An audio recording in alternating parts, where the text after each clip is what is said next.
I mean, yeah, I mean anything to generate charges. Again, I'm not sure if that's still a reason to play the Legionnaire. Maybe the better changes are in the passive trait for the Gemling Legionnaire, like the main passive trait. I know that they changed a bunch of them and added a bunch more as well. Tactician. Right, I feel like the Tactician started to get a little bit more popular this league, especially with ballistas. Alright, so supporting fire skill granted by Unleash Hell notable passive has been updated. Command Death from above cooldown is now 20 seconds, previously 40. Okay. Now fires volley every 7.75 seconds instead of every 2 seconds. Now fires 6 total volleys. Now has 4-meter width. And, okay, so big buff to the Tactician. But the damage is lower. The damage is significantly lower, but everything else is increased, so that'll probably equal out to be pretty similar. I mean, I'm not going to run the numbers. I don't really care to, but it's definitely something to take into consideration. So its attack damage is up, not damage per second, but it's also you have less cooldowns, more fire volleys per second. So I think that'll be an overall buff. It's just not going to be the huge buff as it would if it had the 1140 attack damage. Strategic Embankment's notable passive skill has been updated. Okay. I don't remember. Okay, so artillery ballista no longer grants. So this is in regard to that. Artillery ballista no longer grants 40% increased immobilization buildup. Now grants 20% increased skill speed. Okay. Siege Ballista no longer grants 50% increased damage against immobilized enemy. Now 25% more damage against immobilized enemies. Okay, so that got nerfed. Mortar Cannon now grants 25% more damage.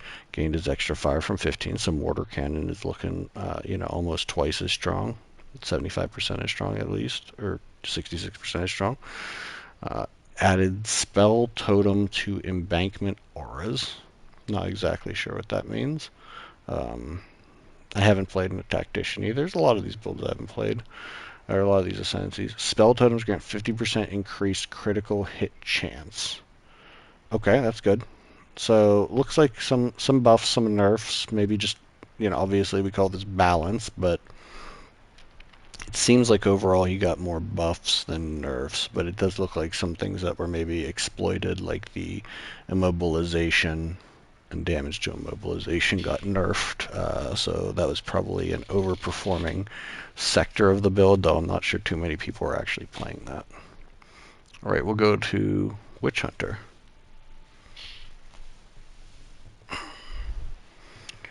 Okay, Witch Hunter. Not a lot there.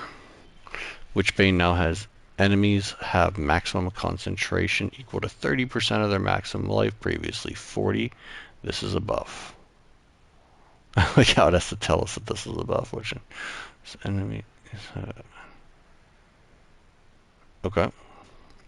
Ceremonial Abulation now instead grants sorcery ward, also protects against physical and chaos damage. Okay, that's cool. Not enough things protect against chaos damage, and everything can kind of use a physical boost, especially the mercenary, which I guess mostly you're going to deal with like evasion, I guess, because there's not a lot of energy shield nodes on there. I mean, you're going to take whatever you can get as far as energy shield, but that's mostly an evasion build.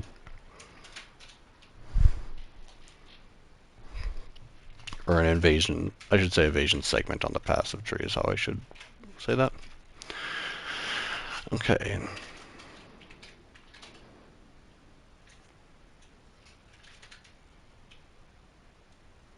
Okay, and protect me from harm. Okay. So that's a little bit of a buff, 15% buff, or 15% total, but I guess that is like a, again, like a 30% buff or so. The Soul Springs Eternal now additionally grants meta skills have 50% increased spirit reservation efficiency. Okay, that's good. Unbound Avatar skill granted, and I Shall Rage has been updated. A lot of these are skills I feel like not everyone's using in Invoker, at least not like the most popular builds, but maybe again that's just to buff things that are less popular. So maybe we'll get some more use out of them. And it now has a cooldown of 12 seconds. Gain Unbound Fury when you inflict an elemental ailment with a hit on an enemy. No longer has no more than once every 0.2 seconds for each type of ailment. Okay, so you can just slam ailment. I mean, 0.2 seconds is it's pretty light cooldown in the first place. So, I mean, we'll notice it, but how much? Shocking and Igniting now grant 1 Unbound Fury, previously 2. Okay, so that got nerfed a little bit. So Invoker seems like it's mostly been balanced a little bit, not necessarily buffed or nerfed greatly, at least to some degree that we're really going to choose this build over something else like the Druid, which is going to be the most popular right now.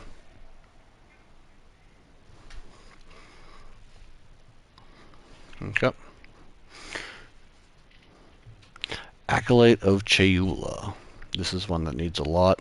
They did say on the live stream, on the interview, that it was just number buffs. It was not going to be entire skills or anything.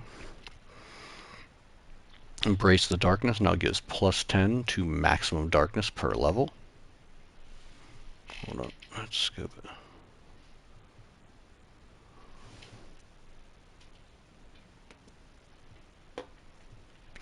Oh, you know what?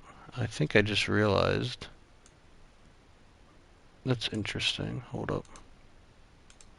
So it looks like I can go. So I pulled up the patch notes on the browser and it's letting me broadcast them, but I just realized that it's actually not broadcasting for everyone else. So that's unfortunate. But regardless, if you want to follow along, hit the exclamation point patch notes and it will bring you to the same page that I'm reading off of. And if you have any questions about previous ascendancies or anything, let me know and I can always go back to them and talk about them a little bit. So far, it doesn't seem like, so far if I'm looking at them and I'm understanding them right, the big ones are going to be to Smith the Katava so far. Pathfinder got a lot. Everything else is just kind of minor balance changes otherwise.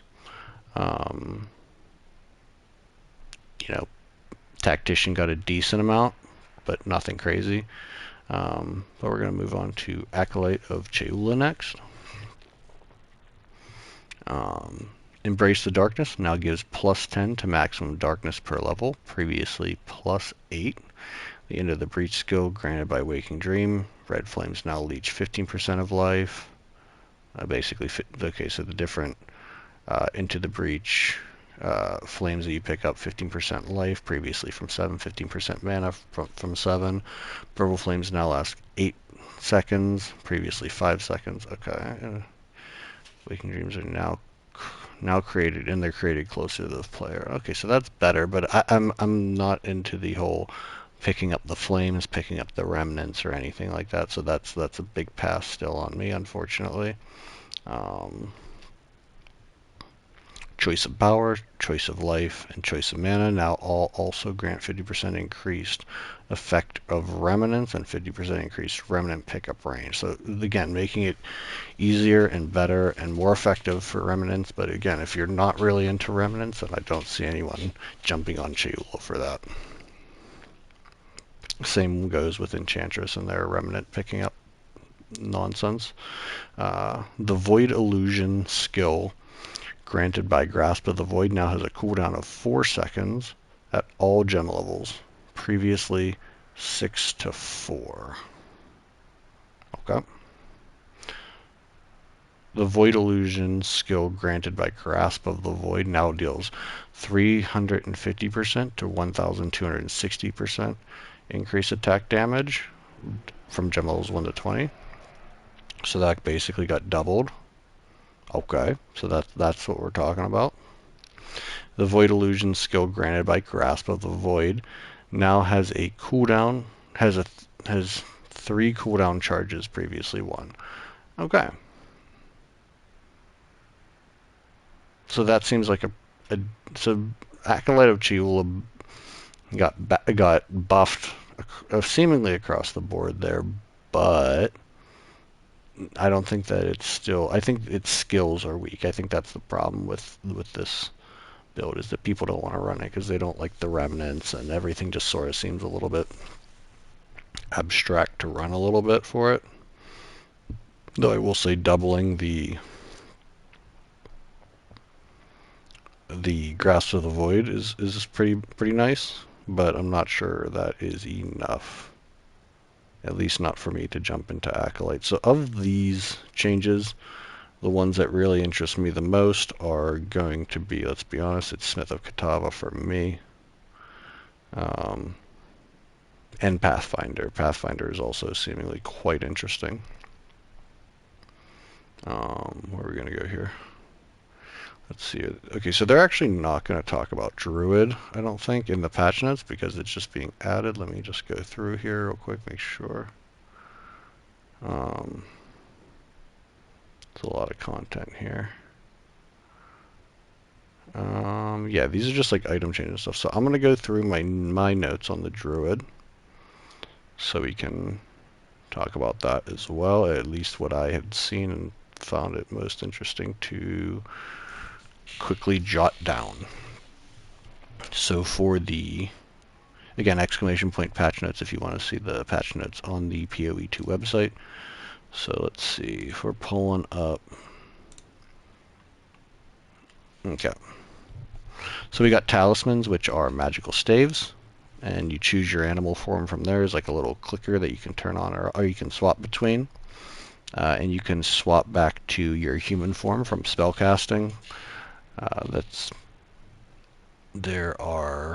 seems like there's a lot more support for fire skills, including a volcano skill that you can basically place down and then support as you transfer into an animal form. I assume that there's similar skills across the board for ice and lightning.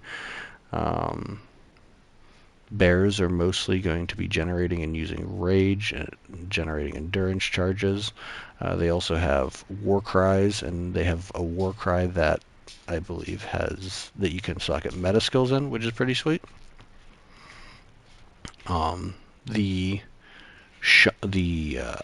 was it the shaman, I believe, or the bear, I guess, I'm not sure if it's tied directly to the shaman, has an ultimate ability called Walking Calamity, which is basically a big storm. I think it's tied to the bear. It's basically a big storm of fire comes and kills everything as you walk around. So that's pretty cool, especially with like the maul skill that they have, and there's like was it like trample or something where you can just sort of run through everything. The bear seems very interesting, especially for me for the Smith of Katava. I think that I could definitely do a hybrid build where you were running like a two-handed mace and then swap over to the bear skill. I just would have to find a reason necessarily to do that. Like, is the bear going to give me enough of a boost of damage that I would want to do that versus just run something with the smith and maybe go towards giant's blood or something instead. And go for some sort of two-handed attack, because we know that the talisman is a martial weapon, but they updated the language for giant's blood to include specific weapons, and it leaves out talismans. Previously it had just said martial weapons.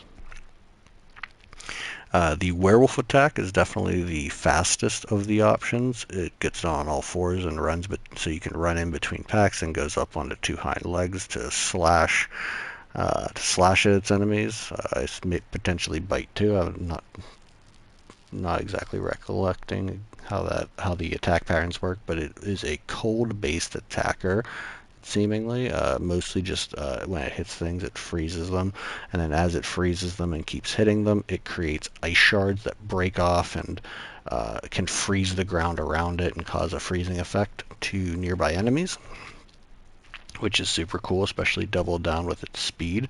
I could see this being pretty popular with some other builds, not just the Druid itself. You can also have minion wolves that follow you around, which is pretty cool. And you can resummon wolves by using a skill called Cross Slash. You basically jump back and use Cross Slash, and it revives, I believe, one of your minions. Or I did not see if it was one or all. I'd have to re-watch the whole video, which maybe we'll do in the next couple of days.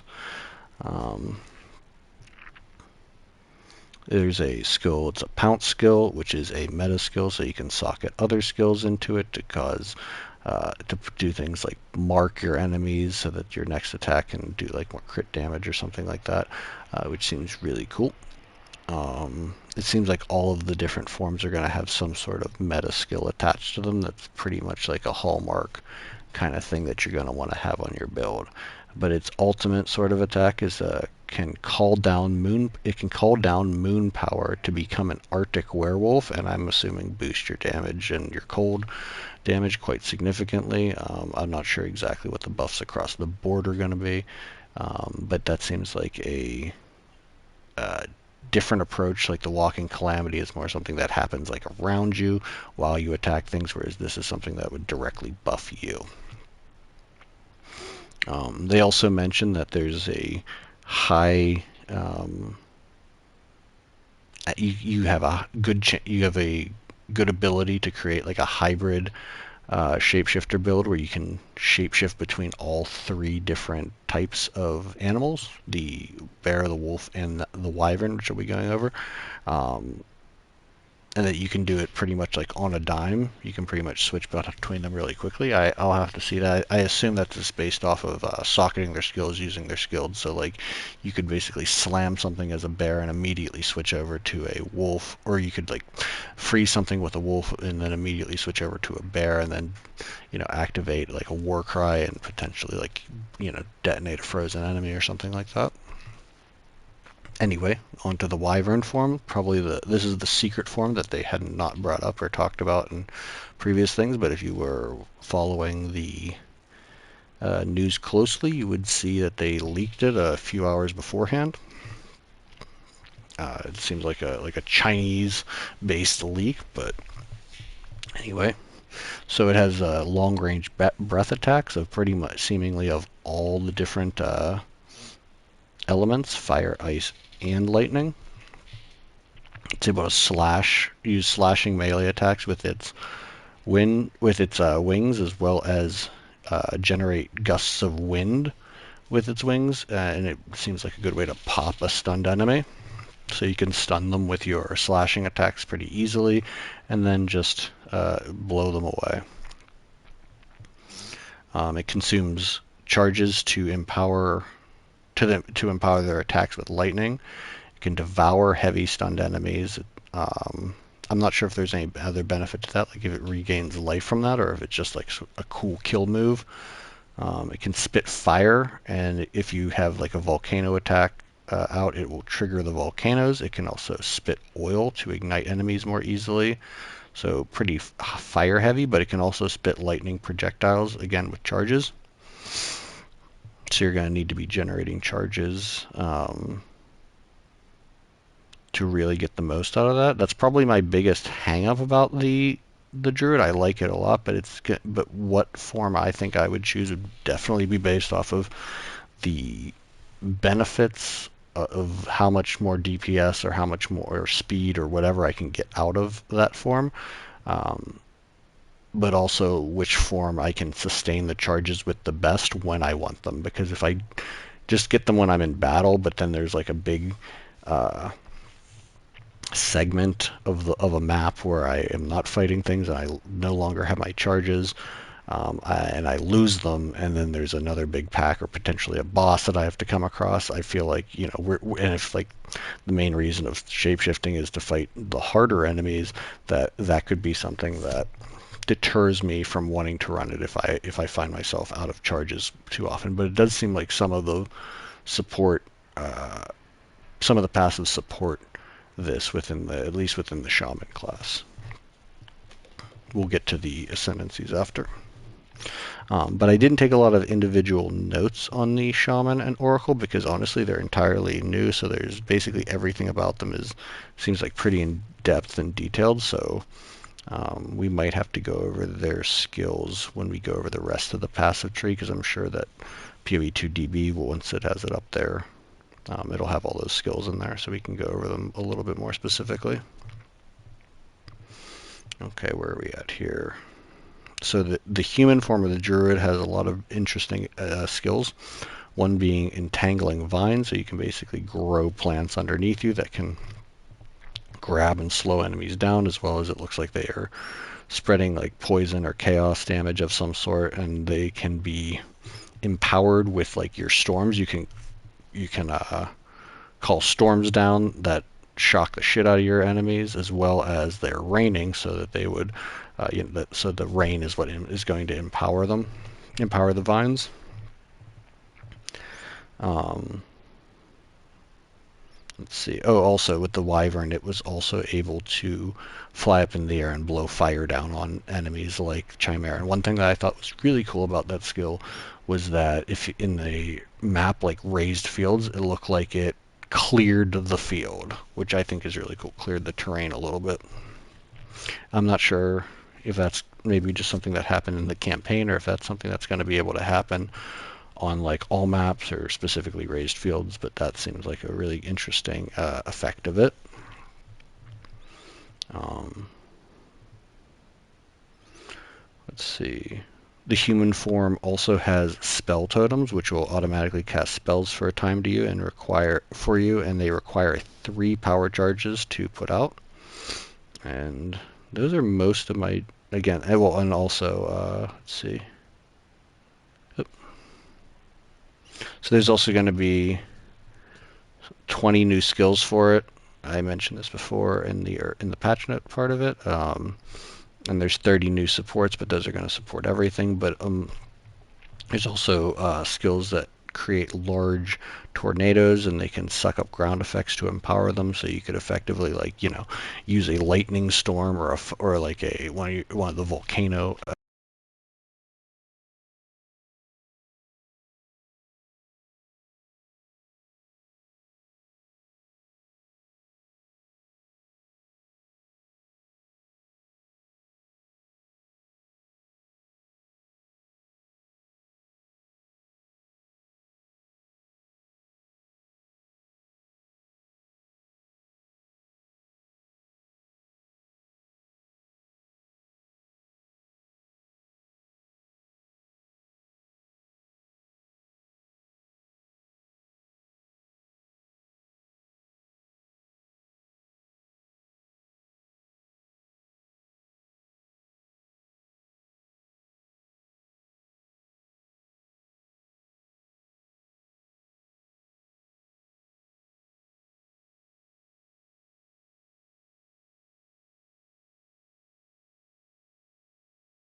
That looked like my headset had it and ran out of juice, so I had to plug that back in. But where was I? I was talking about the tornadoes that suck things up, so you could effectively like put down the fire or the volcanoes and throw a tornado over them or something along those lines, or the fire fissures and then throw a tornado out and it's going to pick it up and empower that. Or you could also do that with lightning, various forms of lightning that you can call down in the storms, and it will empower those tornadoes. And it looks like it can empower like all 3 effects at the same time if it wanted to.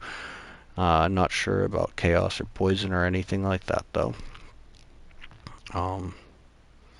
There's also some other cool skills. Echoing War Cry, one that you can effectively put other, I believe that was a meta War Cry skill where you could put other skills in there and it would like echo them, so multiple times would it go off. Arcing Lightning skill. Let's see, what was that? I think that was just like a ground effect lightning skill. So lightning is still on the menu. There, and through the ascendancies, it didn't look like nothing was taken down with lightning at all. The ascendancies for the druid again are the shaman and the oracle. Most of the shape-shifting and stuff, nothing is tied behind a class, but it seems like the shaman really supports the kind of brute force druid stuff, and the oracle is a little bit more I don't know, a little bit harder of a build to put my finger down on. I want to see what other people say about it, but it seems like you can do things like you can cast skills where you can see what the enemy is about to do and things like that. So and it also like changes passive nodes. It seems very interesting, and it seems like something we're really gonna have to get more of an idea of how it works once the game is in play and we can actually not just go over the passive tree, but actually be able to like slot skills in. But either way, there's 130 new passive nodes in the Druid section of the passive tree.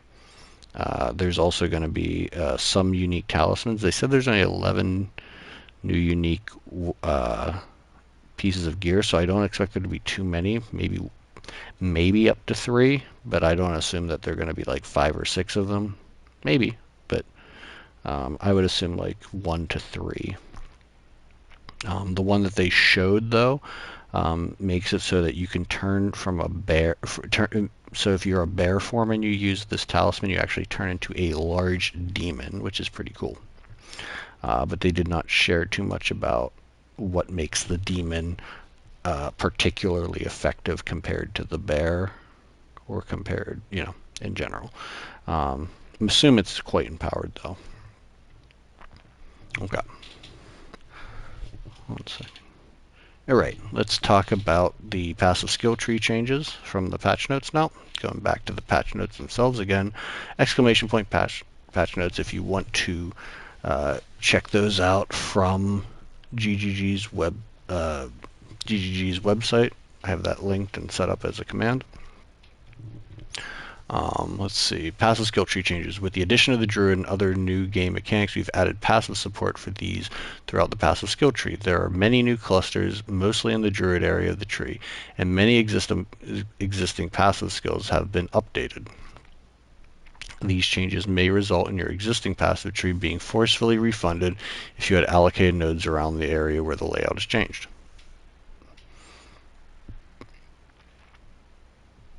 So, added 250 new passive skills to the Druid side of the tree. See, this is a little bit confusing because I thought it was 130 new to the Druid side and 250 otherwise.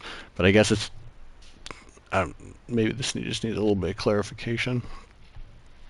But now it sounds like it says 250 passive to the Druid side of the tree, which might make sense. But I thought it would have been at the very least 250 overall, with 130 of them appearing on the Druid side of the tree.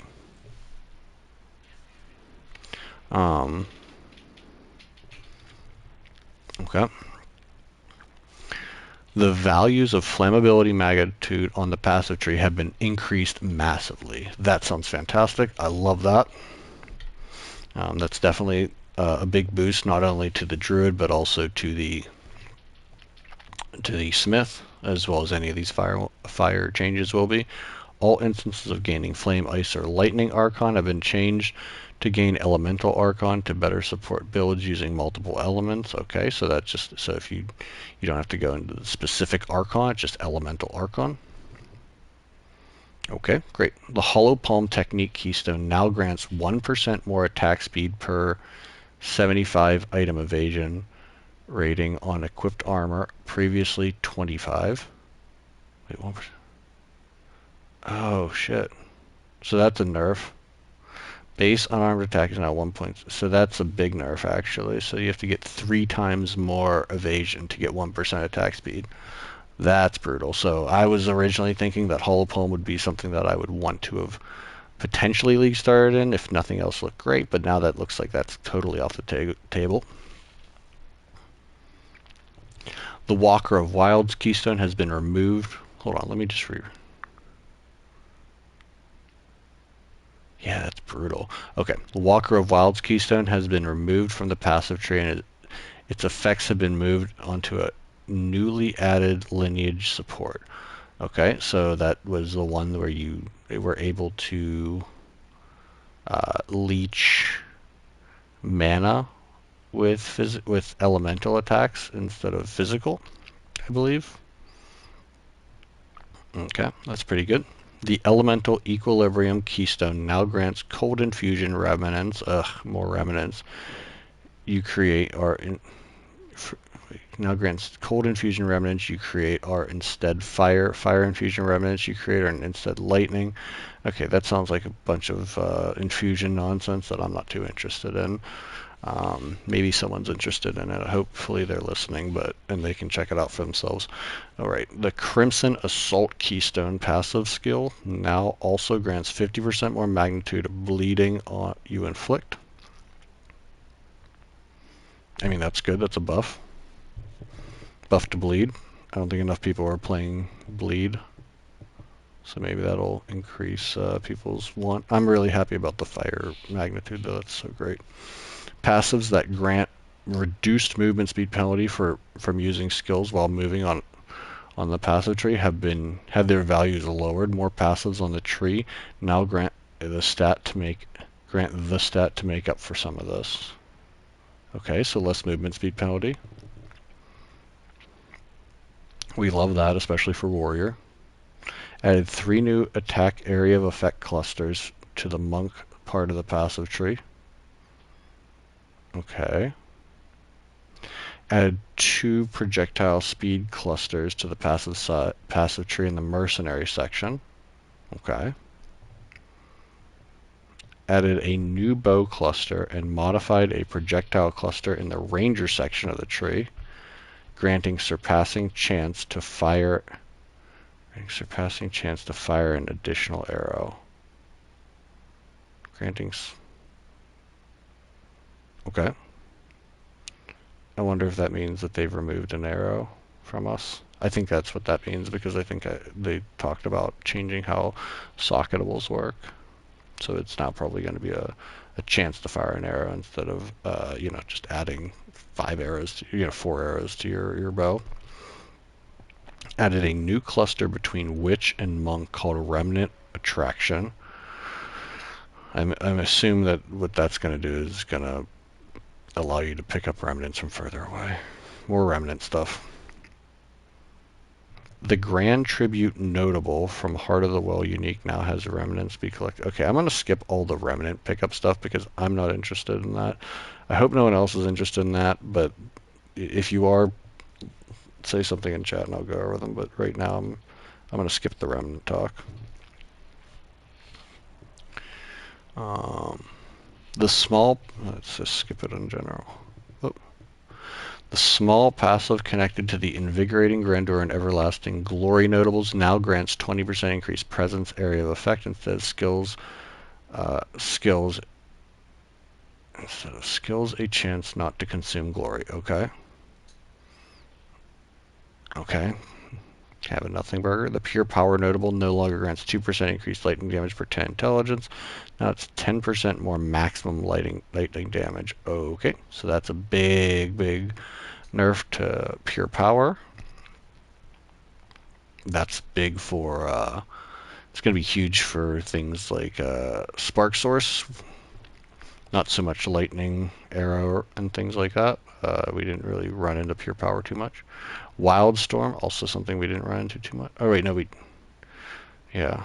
Wildstorm no longer grants 15% more maximum lightning damage. Instead now gain 4% of damage as extra lightning damage, 4% of damage as extra cold damage, and plus 10 to dexterity. So that's a massive nerf. Rename Tandem Assault passive tree node to Hunting Companion with no change to functionality. Okay, just a name change. That's fine. Change the stats on several small passive nodes around Inspiring Ally, Hunting Companion, Sikkim, and Nourishing Ally nodes. Companion cluster small passive skills now generally no longer grant both Companion deal increased damage and increased damage while your Companion is in your presence. Okay, so the Companion damage part is good nerf. So that's a nerf to the Deadeye Lightning Arrow Deadeye, but that's a nerf to like the portion I think that most people are playing. Most people are playing what I would say is like the lower tier. Like once you switch over to the like movement speed one, and you switch to constricted command, you actually remove all those companion cluster nodes and you redistribute them into the surrounding nodes, which the surrounding nodes also got tapped as well. They got nerfed. So Lightning Arrow is effectively nerfed from the exact angles that I expected it to. The surrounding, constricting command, and the companion nodes. Okay. As expected, though. Okay, now we're going to move into what is it, support gem changes, and there is a lot.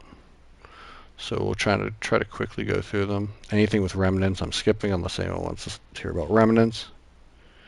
Hey Jonas, how you doing? I'm just reading along with the patch notes. You can check them out if you type in !patch notes on the !patch notes on the commands. So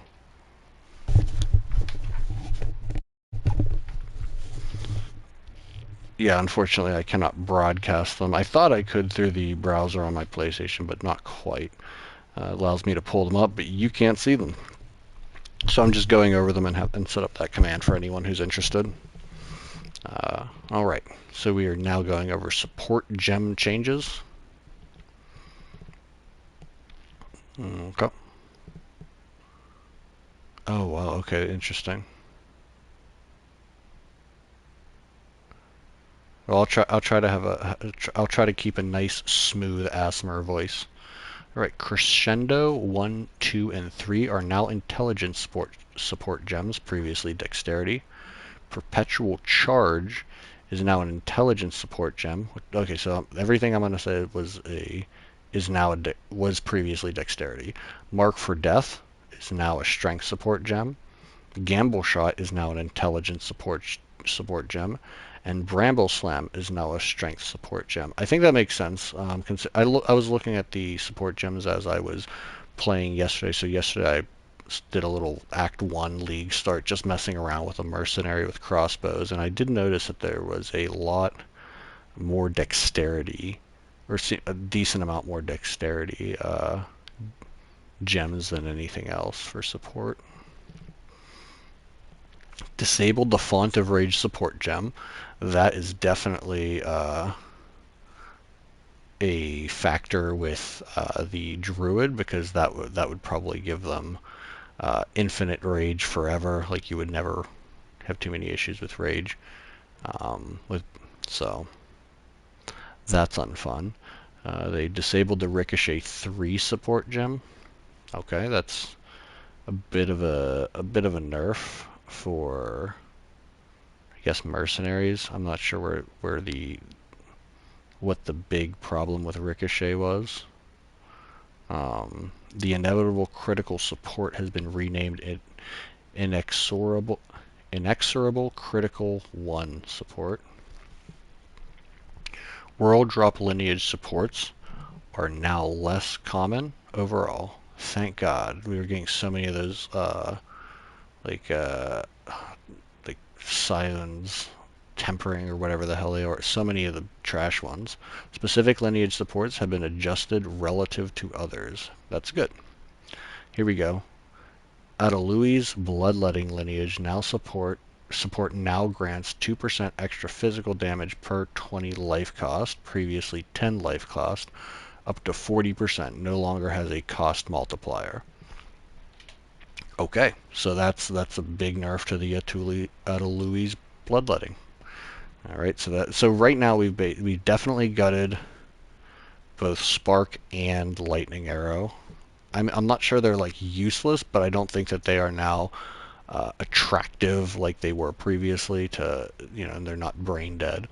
They're going to be more in line with they're not S-class anymore. Like, it seems to me like they're bringing the S-class builds and they're just taking them out of the S-class. There's shouldn't be an S-class build. They're aiming for A-class, B-class builds across the board, and S-class builds are basically going to emerge no matter what. Every time that there's a new league, they add new stuff. There's going to be S-class builds that emerge, and they're going to pull the rug and put them back into A, B class. Unless you're those 0.1 Spark build, then you get dumpstered right down to F class.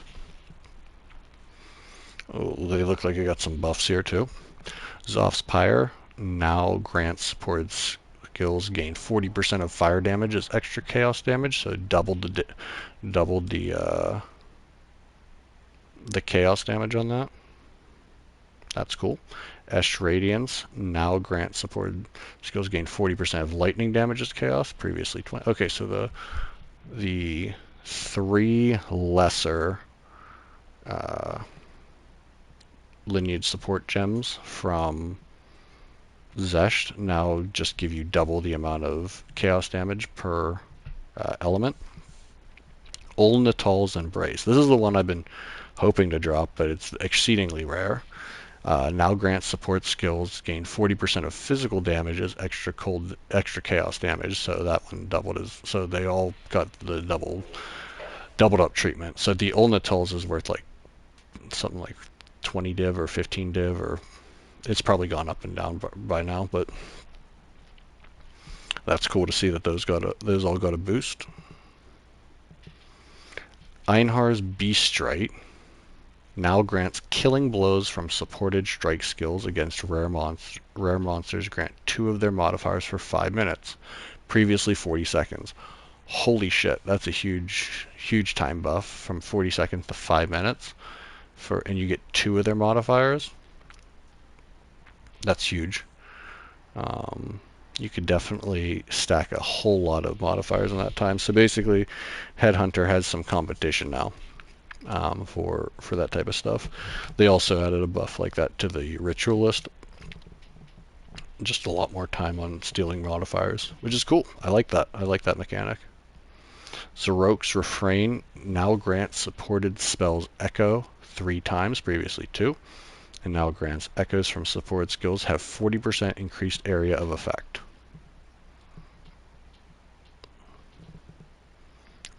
Let's see. Okay, so that's kind of cool. I mean, it's just as it sounds, an extra echo and increased area of effect. That's a buff. I'm glad that they're buffing, especially the ones that drop from the more pinnacle and end game content, rather than the. Oh, it looks like everything's getting one. Uruk Smelting. This is one of the. These are some of the ones that we're sick of seeing because they show up so often.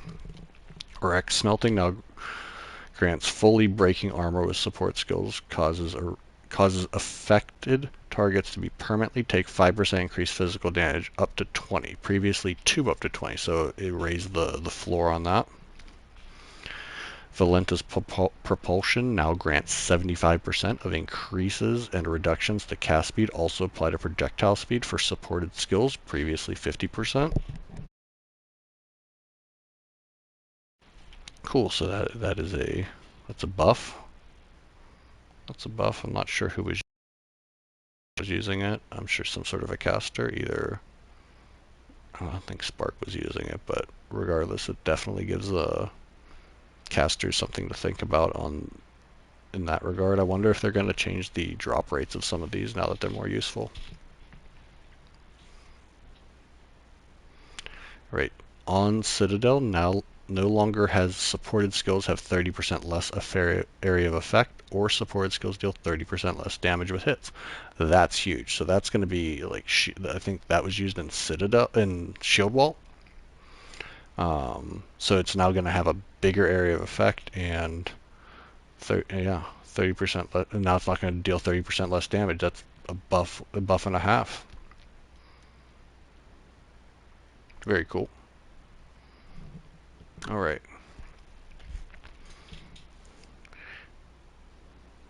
One second.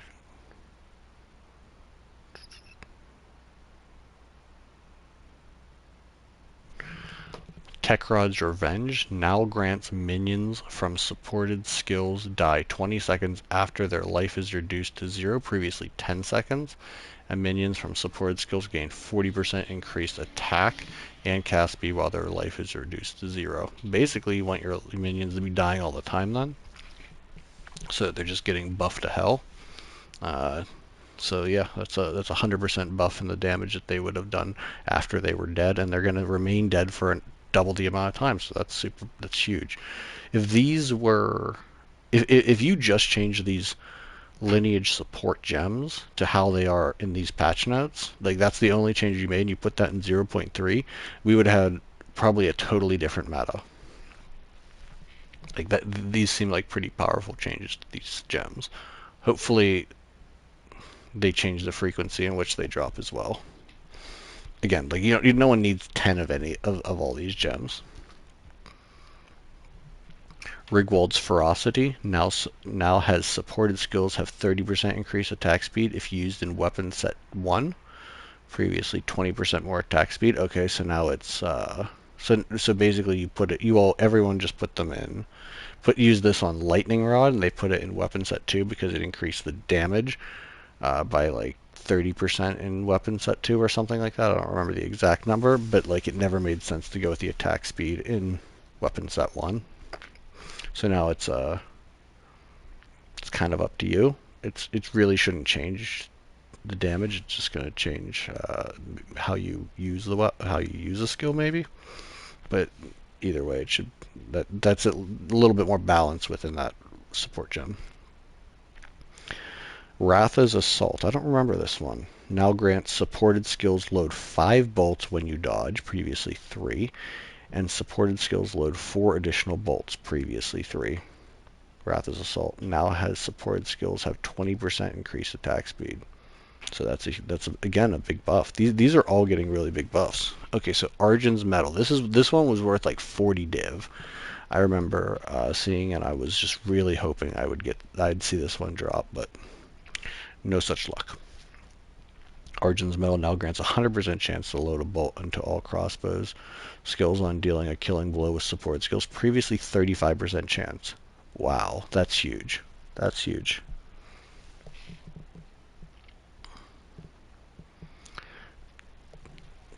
Comb's Madness now grants supported skills deal 20% less damage, previously 40%. Okay, another big. These are all huge for these lineage support gems.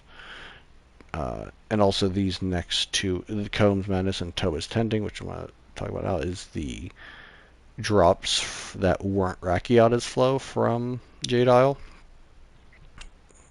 Tahoa's Tending now grants totems created by supported skills have 20% more life, previously 50%, and now Tahoa's Vengeance Explosion deals base damage equal to 20% of totem's life, previously 10%.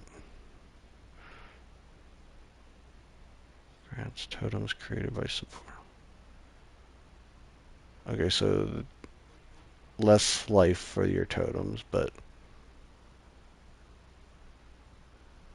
more damage whenever they explode. So it's going to, so they're not going to last as long, but when they blow up, you shouldn't see too much of a dip in the damage because they're going to do more damage for the amount of life they have. So overall, that's kind of a balancing more so than a buff. First one that really just hasn't been massively buffed, honestly.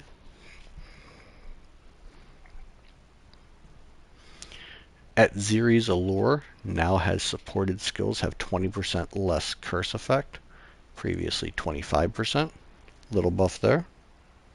Little 20% boost there. Garuk. Some of these I've never seen, or at least I don't remember seeing. Maybe they were just so worthless that I just never noticed. But Garukan's Resolve now grants maximum critical hit chance with supported skills is 50%. Also no longer grants supported skills become usable after you have moved 20 meters. Supported skills become unusable again after use. Okay.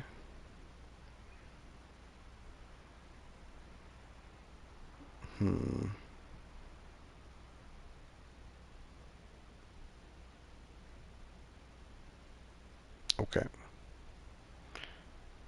Interesting. I'm just trying to think about how if that gem was used for anything. It doesn't ring a bell, honestly, for me at all. Kurgal's Leech now grants gain Unholy Might for 15 seconds on commanding minions from supported skills. Previously 5 seconds, so 300% buff there. And now grants minions from supported skills gain Unholy Might for 15 seconds when commanded, previously 5 seconds. Okay, so more buffs for all of the lineage gems. Okay, we're like over halfway through though.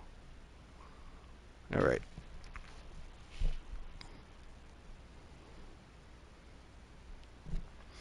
Arcali's Lust now grants supported skills at 8% more damage with hits for each poison on the enemy, up to 40%, previously 6%, and up to 30. Nice. Alright. Poison is actually a pretty interesting build to me at this point. It doesn't seem like it got any nerfs. It doesn't seem like it got any great buffs so far. But I mean, I guess this is a poison buff, and some of these other ones are going to be poison buffs. But it didn't seem like it took any big nerfs. And after playing a mercenary poison grenade build yesterday, it seemed like poison is actually pretty strong when used in an interesting way. I'm not sure I'm gravitating towards it just yet, though the Pathfinder ascendancy changes do look pretty good. But I'm honestly at this point leaning back into Smithic Atava, which is funny as hell because, like I said previously, not on stream or anything, but that I started 0.1 and 0.2 with a warrior that I was never gonna start a league with a warrior again because they're slow. Um, but we might have to give it a shot with the new changes. We'll see. Takati's Ire now has poison supports supported skills deal damage 2% faster per rage, previously 1%. Okay, 100% boost there. Aelith's Chimes now grants 25% chance to gain a power charge when expending combo with supported skills per combo expended. This chance can exceed 100%, previously 10% chance. That's a huge buff. Again, I'm not really sure. Expending a combo with supported skills. Is that like for... I don't know. I don't know who was using A-list chimes either. So for Monk, we got no new ascendancies were announced outside of the Druid. It seems like the bulk of this, like if I were to break down this patch, it looks like it's Druid, and the Druid is huge. The Druid is effectively like 4 builds in one. It's like 4 classes in one. It's got 2 ascendancies with it, and it's honestly it's the league mechanic. The league mechanic on this league is massive. There's over 5 or 6 new ways to craft items. You can effectively graft a robot limb onto yourself, an arm or a leg. And you could potentially, I think, replace all of them, and they each get like buffs. There, you can double corrupt. It's the incursion mechanic, so it's basically a build your own dungeon. But there are just a lot of different ways to benefit from it. So I think those 2 things are the main like features of this.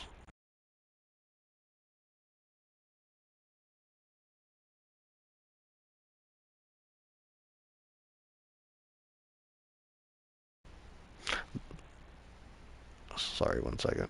Those 2 things are going to be the main features of the league, and that everything. Yes, yeah. You get it. Yeah, you'll get it in the maps and everything. Basically, like in one of the dungeon rooms, there is a surgeon that you fight, and then you can lay down on the table and choose which limb you want, and each limb will have like a different, like attack speed for an arm or something like that, and something like that. You can just graft one of those on. But the downside is if you die, you lose it. So you basically like it's actually a very interesting buff if you play hardcore, because you'll never technically lose it because you're not supposed to die in hardcore. But yeah, it seems like a pretty interesting league mechanic. I'm actually really excited. I wish we would have gotten more stuff for ascendancies and stuff like that, but I'm actually okay with it based off of how cool the league mechanic is and how much stuff there is to do. Like there's a bit of gambling with the different corruption. Now you can double corrupt things. You can corrupt something that's already been corrupted at a 50% chance of losing it. But effectively, like imagine if you had like that means you could effectively have like a 6 or like a 5-socket bow or something like that. Or something along those lines. They also have a thing where you can put in certain uniques and it will remove a mod and then replace it with another one. So you could potentially take something that's like there's a lot of uniques where there's like they have some good ideas to them, but then they have one drawback that kind of sucks, and you could effectively take have a chance of removing the thing that sucks and replacing it with something useful. So we could see some really good uh, things come out of that, I think. Plus, obviously, you have a new pinnacle with Edziri, who's going to have new items and all that type of stuff. Yeah, it looks. I think it looks really cool. It looks like whenever you deal with it, though, like I guess like in a lot of ways, it's going to be kind of anti-blaster. I don't want to say totally anti-blaster, but it's something where like you have to like put a little bit more time and thought into to get the maximum benefit. Of course, once we figure it out, we're going to be like targeting very specific things and specific rooms and how we work with them and everything. But I think a lot of it is going to kind of slow down in the gameplay, but not in a way that's not rewarding.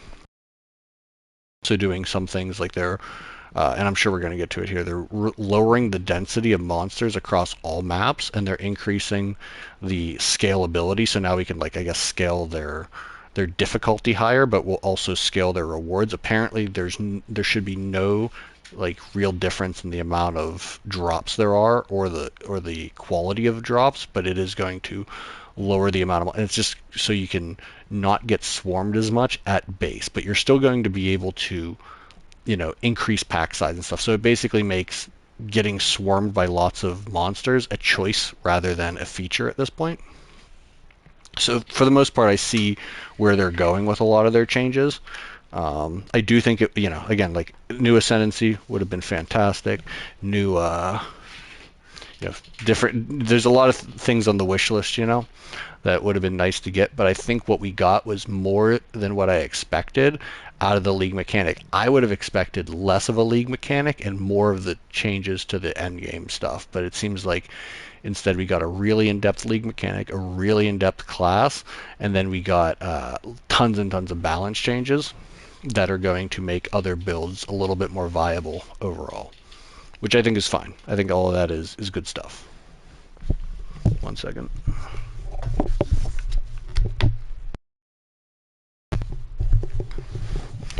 Yeah, I think all those changes are worthy changes. And they did say that in 0.5, I believe, they will be refocusing on the other endgame changes, and the other endgame changes would include things like more bosses, I think more pinnacle bosses, and direct changes to the Atlas and the Atlas tree a little bit. Again, I think those things were almost necessary, but they're almost a little bit less necessary because we're going to be spending so much time, I think, with these incursions. Build your own, build your own dungeon, citadel kind of a things. I think that we're not going to spend time in maps, but I think it's going to be greatly reduced by the amount of time we spend in these temples because they're going to be very, very valuable.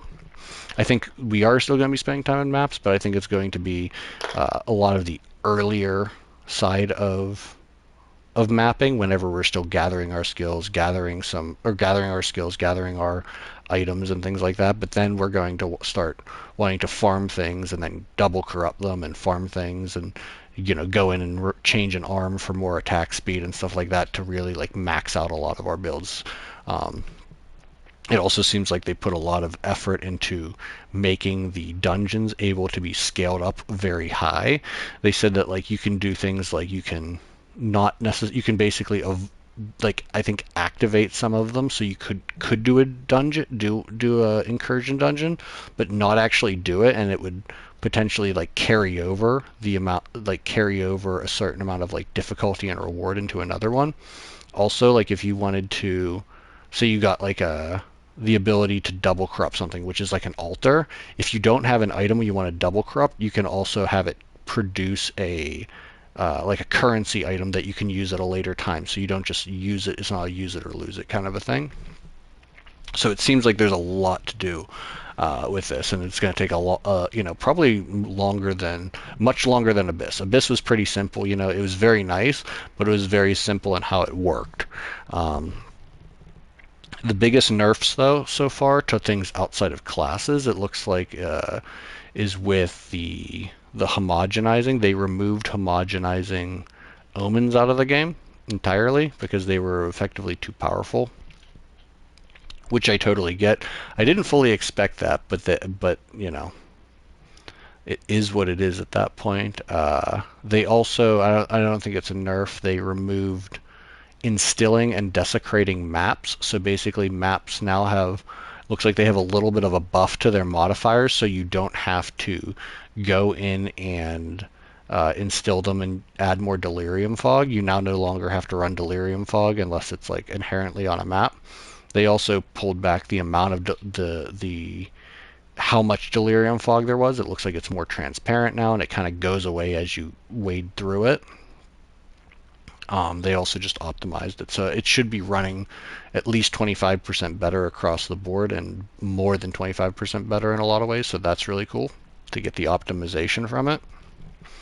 Overall, it seems like they had their hands full, and to do the other stuff that that I wanted and a lot of people wanted was a little bit much. Especially they had a shorter development cycle.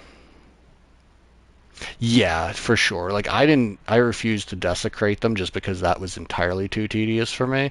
But like not having to instill them is huge too. Like now we can. I guess at a certain point though, it's almost like, well, what do we do with our delirium? What do we do with our, uh, our delirium, our instilled emotions at that point?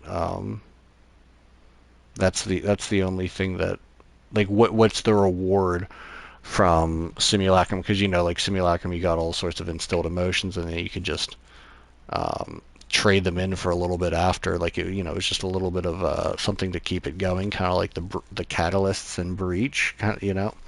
So you never totally felt like you were missing out. So I don't know exactly what that's going to be replaced with. Maybe it'll have it here in the patch notes. But I'm like, what do we do with these, with the instilled emotions now? Can we, is there something else that we can use them on? Oh, they also added an abyssal precursor and abyssal tree as well. But they also added the ability to make, and this is something I wanted but I didn't expect at all, was we can now make rare precursor tablets with up to 4 modifiers and corrupt them. So that's, I think, probably one of the bigger wins for juicing. So precursors. So now we're focused solely on precursors and waystones and just slamming them with the basic currency that we drop. So that should make mapping, at least crafting or mapping materials, to be much quicker. It is going to change how we farm things based off of 0.3, but I think it's going to be just easier at that rate. I wonder if I didn't, maybe I wasn't paying close enough attention when they were talking about the omens, but I heard that homogenizing omens were going away. I wonder if they're also going to if they're going to keep or get rid of the chaotic rarity omens and things like that, because chaotic rarity, I think, became a pretty common thing that everyone was using, and I don't think it was necessarily a bad one. So if those stick around, then we're still I think we're still in a really good spot. I wonder if they're going to have materials for the precursors as well, potentially, to boost them. Anyway, let's get back to the support gems. So we'll just kind of get through them quickly. Arbiter's Ignition now has a 100% chance to gain Elemental Archon on igniting an enemy with supported skills, previously 20% chance. Okay, huge 500% buff. Nova Projectiles no longer causes supported skills to gain 4 additional projectiles, or supported skills deal 40% less damage. So now it'll just fire them in a circle, but you don't lose the damage. That's kind of eh. But they added Nova Projectiles 2, which gives you 6 additional projectiles. Wait. Okay, so you get 6 additional projectiles, but lose 50% of damage, and applying a cooldown time of 8 seconds to supported skills. Okay, so that's kind of, I'm not sure how I mean, we'll see what Fubgun has to say about that one, but I'm not sure that's super intriguing anymore. I think the first one's probably better. But I'm still like you. But you would need if you're using lightning, you'd have to be arcing and chaining a whole lot. I wonder if you could use it with fork or something like that. Piety's Mercy renamed to Dominus Grasp. Okay, that's fine. That's just a name. Dominus Grass now instead grants supported skills chain 100% more times. Okay. Chain 1 support no longer grants support skills chain 100% more times. Now deals 30% less damage with hits, previously 50%. Wait. Okay. Chain. Okay, so chain 2 now no longer supports 100%, chains 100% more times, now grants support skills chain plus 2 times, so plus 1 previously. Now grants support skills deal 50% less damage with hits, previously 40, so less damage on that one, a little bit of a... So now we're starting to get into some of the nerfs that would probably affect things that are along the lines of the lightning arrow and other similar builds, or spark potentially. Chain 3 support no longer grants supported skills chain 200% more time, now grants supported skills chain plus 2 times. Culmination 1 support more damage per combo now has a cap of 10 combo. Culmination 2 support more damage combo has a cap of 20 combo. Now grants supported skills deal 2% more damage per combo, previously 3. Okay, so those are also pretty noticeable nerfs. Stormfire support now causes enemies shocked by supported skills to take percentage of ignite damage as well as damage as lightning damage as well as fire damage. Previously, shocks from supported skills do not expire on ignited enemies. Okay. Living lightnings attacks now do. That's kind of a funny way to. We'll just say living lightning's attacks now deal the same amount of damage for each hit in the chain, previously erroneously dealing less damage per subsequent hit in the chain. Okay, that's cool. Living Lightning 2 now has a cooldown count of 8, previously 5. Ugh, that's not good. That's a bit of a... I didn't use it, but I actually used it for a little bit. It was kind of fun. I had it on my Wind Dancer, so it would create things that would shock them. It would make my other attacks more powerful in a way, but I removed it at some point. I think I put on like Heft or something. I don't think it really mattered for that specifically. Enraged Warcry and Rage Forged supports are now treated as spending rage. Okay. Upheaval and Branching Fissure supports are no longer restricted to melee attacks. They can now support any skill which creates fissures. Okay, that's cool. That's probably cool for the Druid, as well as maybe some of these Shockwave one. Shockwave support now actually makes aftershocks, allowing interaction with aftershock specific area and damage modifiers. Previously, it was a variant of melee splash, which did not benefit from those. This also allows a strike to cause both an impact shockwave, aftershock, and melee splash from the same hit. That's cool. Impact shockwave can now support non-strike wind attacks. Okay, cool. This is all sounding really good for the warrior to me. This seems like a warrior league. It's a druid league for sure. It's a druid league based on the name, but it's also a Smith of Catava league. It also seems good for Titan. It seems good for warrior. It seems good for druid across the board.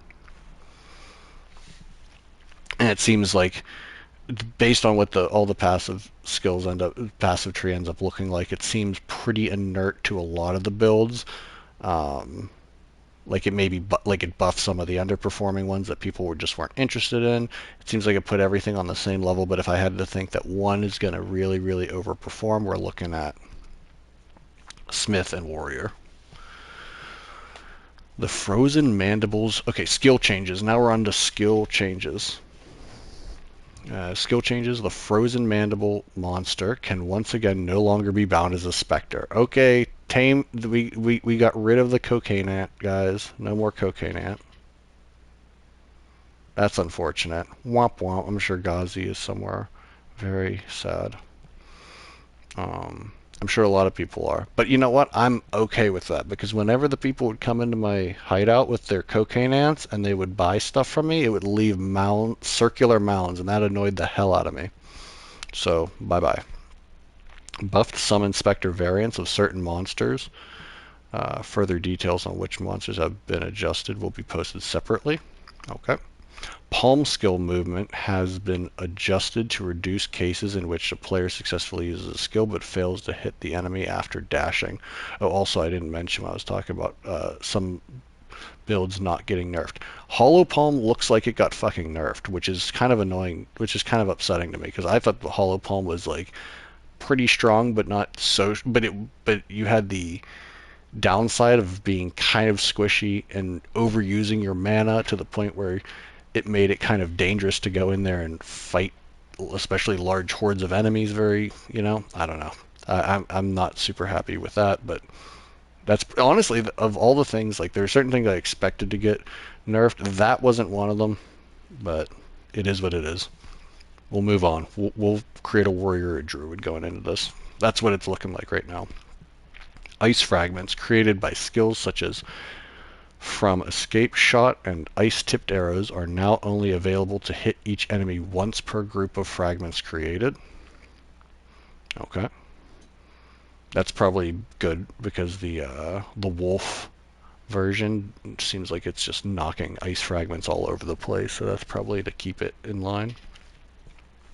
The per target hit limits on Firestorm, Ice Storm, Rain of Arrows, and Hailstorm rounds are now displayed. Okay. Whirlwinds now take on elements from overlapping allied elemental ground for 8 seconds, previously 4. Okay, that's a pretty big buff to Whirlwinds. Added wind type to the following skills. Okay, so we have wind specific tag. Twister, Whirling Slash, Wind Blast, Wing Blast, Whirlwind Lance, Wind Serpent's Fury, Tornado Shot, and the projectiles. Wait, the projectiles created by Staggering Palm. Okay. Fix the following skills having modifiable limits that were not described as limits. Okay. Frozen Locust, Earthquake, Earth Shatter, Shield Wall. These skills can also now be supported by Overabundance. Okay, so Shield Wall is huge. Shield Wall actually was huge previously. It seemed like Shield Wall was already a pretty strong, especially starter, and it was strong in late game. I think Shield Wall is going to be huge. Like Smith of Katava Shield Bear could be something that we see happening. Could be something that is worth trying. Acidic concoction can no longer consume poison nor trigger acidic burst from inanimate objects. No longer. Like vine, arrows, plant. Okay. Invocation skills now have 0.2 second cooldowns. And just to reiterate, guys, if anyone wants to follow along, wants to look at the patch notes themselves, exclamation point patch notes, we'll get it for you in the chat. Invocation skills now have 0.2 second cooldowns. Freezing Salvo is now offered as a tier 3 skill gem. Okay, so some of these are going to come down in their skill level. Wind Blast is now a tier 3. Attrition is now a tier 4. Vaulting Impact is now offered as a tier 5. Ice Tipped Arrows is a tier 5. Okay. Not like crazy changes there, but good to see some shake up with that. Ancestral Cry Volcanic Eruption now deals 165 to 211 of attack damage, previously 82 to 105. Okay, that's a big boost. At gem level 13 to 20 now triggers volcanic steps every 1 to 2 meters traveled, previously on footsteps, so that's a little bit of a drawback. Let's see, previously is attack damage. Okay. Ancestral Warrior Totem no longer has 25% less totem attack speed. Okay, that's good. I think that's a big Warbringer, more of a Warbringer thing. I haven't seen too many Warbringers in 0-3 to be honest with you though. I know some people were playing them, but Arc now has 50% increased magnitude of shock inflicted instead of 50% more magnitude of shock of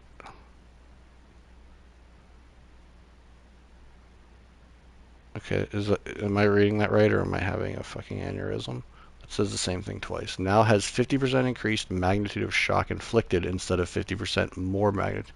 Okay, so increase instead of more. Okay.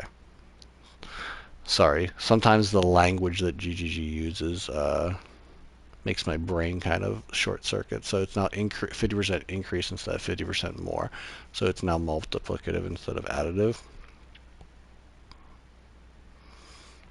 Arctic Armor now deals 8 to 12 cold damage per stage at gem level 4, previously 16 to 24.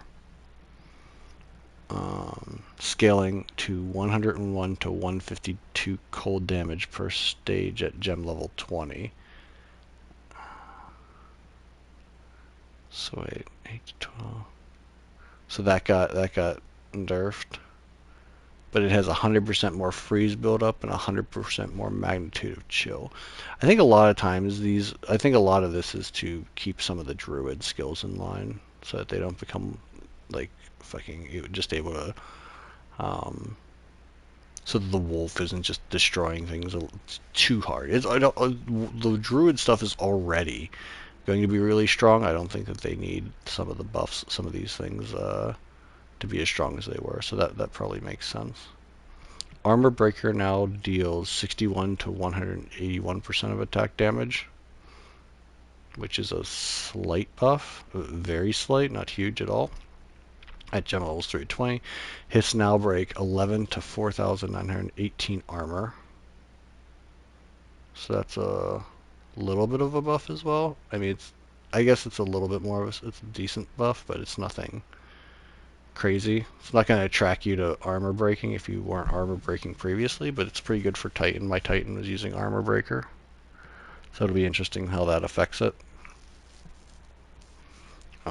So it's bigger for Titan, I guess, than anything. Attrition now reserves 30 spirit, previously 60. Okay. We're starting to get into some more nerfs.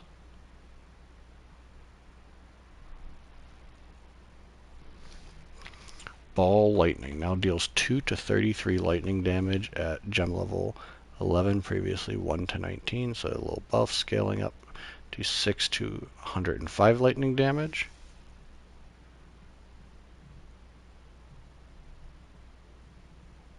Yeah, it looks like armor breaking does have some boosts. Not like huge ones, not like world shattering buffs, but it definitely didn't get nerfed. Previously 4 to 70, so Ball Lightning got a little bit of a buff. Now 375% more chance to shock, so shock's getting tapped. They're tapping shock for sure, but they're increasing some of the base damage. So some of the multiplicative nature of something doing damage with shock is now being brought down in favor of additive damage to additive base damage. Seems like scaling up to 5. Okay. Ignited Ground now ignites as though dealing 200 to 300 fire damage at level 11. Previously 114 to 172, so that's almost double. Scaling up to 744 to 1,116 fire damage, so that's again almost double. That's pretty cool.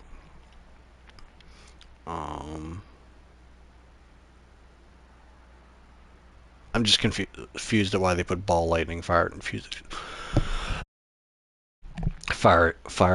explosions and all that on the same bullet point. But anyway, I mean it's similar thing, but they're different.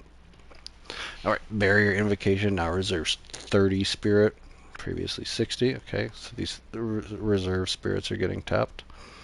Cast on minion death now reserves 30 spirit instead of 60. Charge regulation now no longer grants more skill speed while you have a frenzy charge. Now grants 24 to 25% skill speed while you have a frenzy charge at gem levels. No longer grants more skill speed. Okay, so increased skill speed, not more skill speed. Again, changes from additive and multiplicative.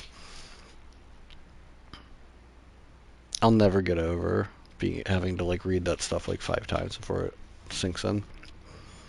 Comet, Fire Infused Comet now deals 279 to 418 damage at gem level 11. So that's almost a double. It's like a 80%, 90% boost or something. Scaling to 1036 to 1554. Fire and cold damage at gem level 20. Previously 553 and 829. Again, almost the same percentage, but that's a huge boost. Comet now, I mean, like there were people who were doing like, I knew somebody who had like a 23 million damage Comet.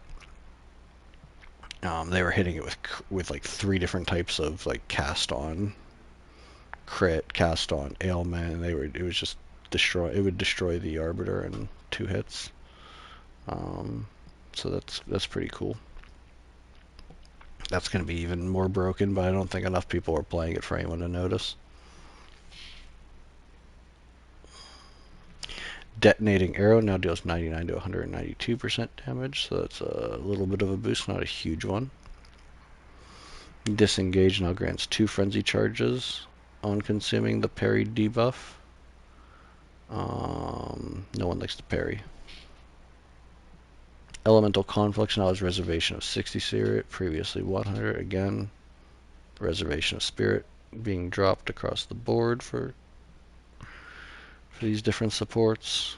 Elemental Invocation now has 25 to 68% increased energy gained, previously 12 to 57, so that's like a double at the bottom end, but not as big of a buff on the top end, but that's still cool. Raising the floor is always helpful, especially when getting through campaign. Electrocuting Arrow now has an attack speed of 110% of base instead of 80%. Now it deals 114 to 250% attack damage instead of 128 to 281. So that got nerfed as far as the damage, but boosted in speed. So that's kind of a balance issue. And it converts more physical damage to lightning. So that's kind of big, like Electrocuting Arrow. Interesting. Like especially with the converting physical to lightning, just boost it. It'd be interesting to see what that's like on some of the current lightning arrow builds. Like if you just move some things around and then boosted more physical, like you didn't have lightning damage on your bow, you just boosted giga physical like my bow does. I think that might actually still be usable. I think lightning arrow might still be usable in some ways. I just don't think it's going to be near the crazy S tier that it is. But maybe Felbgun's in the lab right now, fucking shit up for everybody. Escape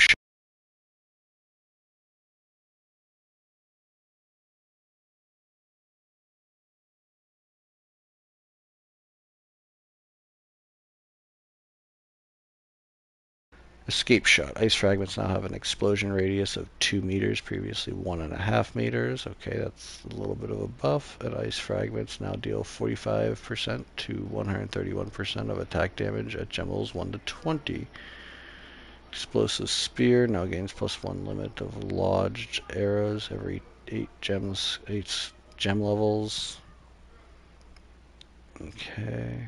Now has 100% ignite effect, previously 0%. Okay, so now it's going to ignite things, and it looks like it got a pretty big buff for Explosive Spear. That's good. Eye of Winter now travels a longer distance. Eye Projectile now has 25% less base projectile speed. So travels further, but slower.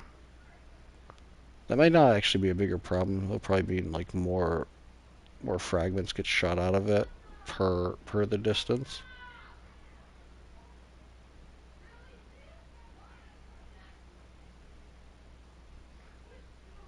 Hold on.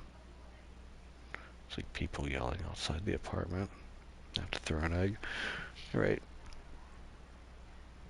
Fangs of Frost now has 106 to 150% more freeze buildup. Previously 68 to 107.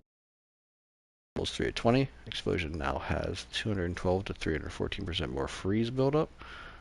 So less freeze buildup, but more base damage again. Equal magnitude of chill inflicted as freeze buildup. Explosion. Chilled ground is now 8 seconds, previously 4. Okay. Kind of a balancing. I'd say it looks like a little bit of a buff overall, though. Flame Blast cooldown time is now 10 seconds, previously 15 seconds. Nice. Fragmentation round now has now has bolts pierce 2 targets at gem level 1, scattering to bolts pierce 5 targets at gem level 24, previously 2 at all gem levels. Okay, so that's pretty epic. Fragmentation round is getting pretty good. Freezing Mark no longer causes an explosion. Instead, freezing the marked target grants a buff that grants extra damage as cold damage for a duration or until you mark another target.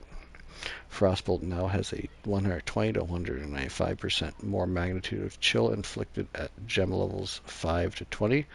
No longer has chills enemies as though dealing more damage.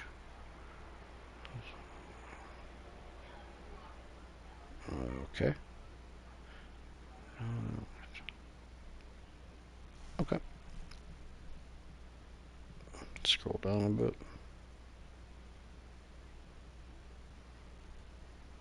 Frostwall. Lightning infused Frostwall now deals 5 to 103 lightning damage at gem level 9. Previously 4 to 68, so Frostwall's up. Scaling to 23 to 444 from 15 to 292. Hold on one second, I gotta set a quick text.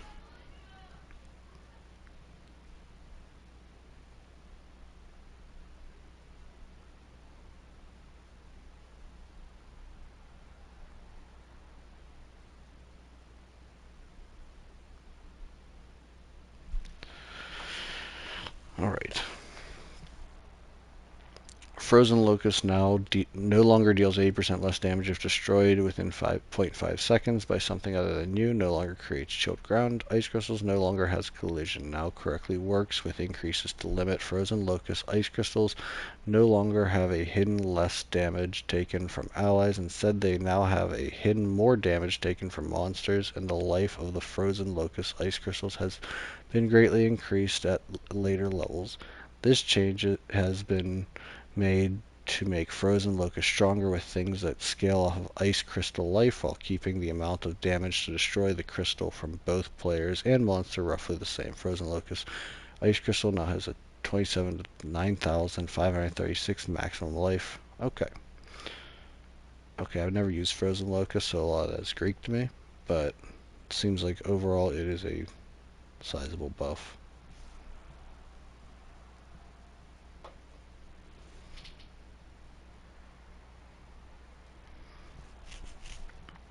Gathering Storm, perfect timing window has been increased, now has a much higher dash range. Shockwave has a maximum of 20 shockwaves per use, previously 8. Quality now grants maximum plus 8 shockwaves per use, previously 2. Okay, that's cool. Ghost Dance now has a maximum 3 Ghost Shrouds at all gem levels, previously 3 to 5 at gem levels 1 to 20. Duration between gaining Ghost Shrouds is now 7.6 to 6.1 seconds. Oh wow, so Ghost Dance got fucking killed. Wow. Okay, so Ghost Dance got beat up.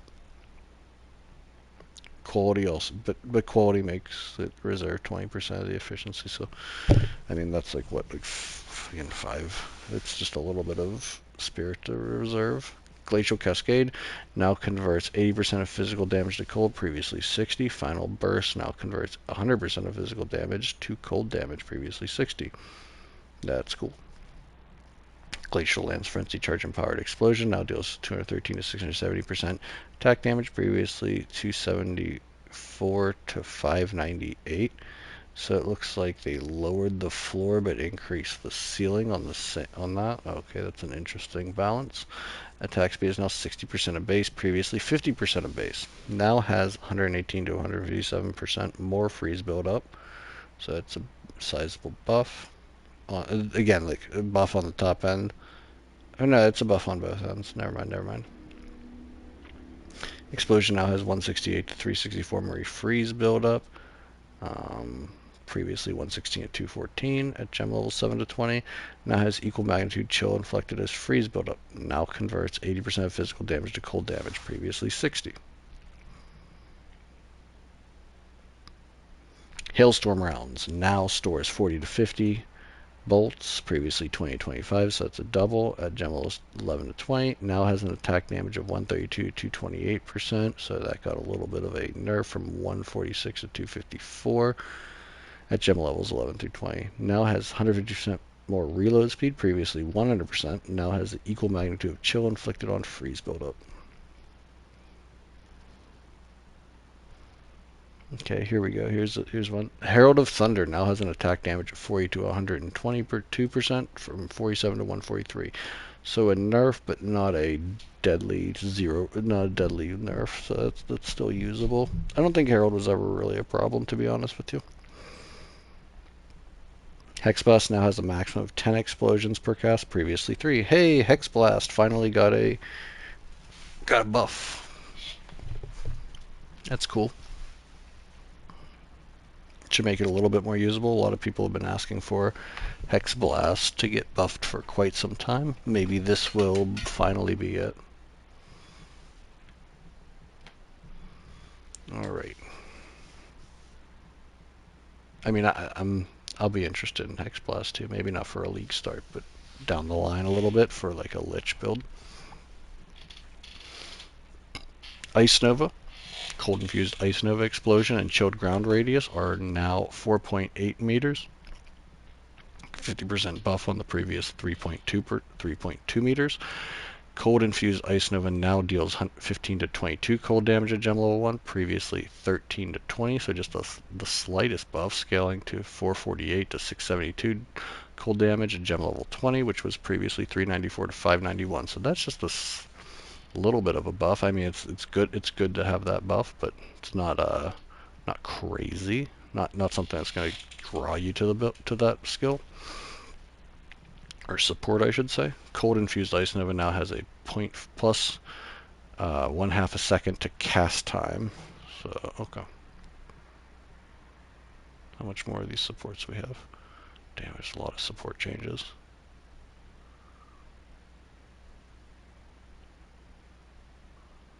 Alright, let's just get through some of the more. Where are we at? Like, oh wait, here we're gonna go through some of the bigger ones. I think we're gonna skip ahead some of these bigger ones. Where were we at? Okay. Ice Shot now converts 80% of physical damage to cold damage, previously 70%. Cone angle increased by approximately 50%. We're gonna skip around. There's shit tons of these. There's literally like hundreds. But if anyone wants to know about a specific support, please just type it out in chat and I will look it up. Killing Palm now grants a power charge if cullable enemy dies while you are dashing to them. Now also quickly dashes and strikes additional charges. Here we go. Here's the big one. Lightning Arrow, guys. Changes to Lightning Arrow. No longer bypasses the charge up time on Lightning Rod's burst. Instead, the burst caused by Lightning Arrow can occur once every 0.1 seconds. Okay, projectile now converts 80% of physical damage to lightning, previously 40%. Beam now converts 100% of physical damage to lightning damage, previously 80%. So that doesn't really sound like a nerf at all. Maybe I'm reading that wrong. Other than the no longer bypasses the charge up time on Lightning Rod's burst. So that, so it seems like more like a Lightning Rod issue. Lightning Conduit now provides 10% more damage with hits per 5% shock effect on enemies, previously 20%. Quality now provides 0 to 20% more lightning damage instead of 0 to 5%. Okay, so these are not really huge nerfs that I expected to see. Lightning Rod, the limit of active lightning rods is now 10, previously 20. I rarely use 20. And I wonder if that means 20 as in like if I'm shooting 5 arrows, I can only have like effectively 4 instead of the whole, instead of dropping. Like, is that per shot or like per like projectile? If you're shooting more, I don't know. I guess we'll find out. The lightning warp explosion and shock ground radius is now 3 meters. Previously 5. Shock ground now lasts 8 seconds. Previously 10. New additional behavior. If used on an enemy that is not under the cull threshold, it will now apply a debuff that will cause normal warping behavior automatically if the enemy falls under the cull threshold while the debuff is active. Okay. Lingering illusion.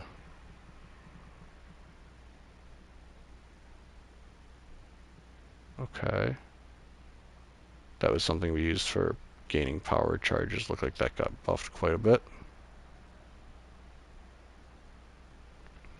Living Bomb now deals 21 to 31 fire damage at level 3, previously 18 to 28. And 41 to 721 at level 20, previously 340 to 510. So Living Bomb gets a little bit of a boost. Let's see, it was his Perfect Strike, 157 to 343 attack damage. So that got a little bit of a boost from 142 to 312. So Perfect Strike is still good for campaign. Let's see, are any of these other ones? I mean, a lot of these are going to be buffs. We're seeing, Plasma, Primal Strikes, Rain of Arrows. Rain of Arrows looks like it got a little bit of a nerf. Some things got nerfed, some things got buffed. A lot of these aren't huge changes. I mean, I expected a lot more to Lightning Arrow and Lightning Rod, to be perfectly honest with you. But yeah, I don't think that they killed them totally. I mean, I think that we're not going to see them next league, but Reap now has a base critical hit chance of 14% instead of 11%, so that's a nice boost.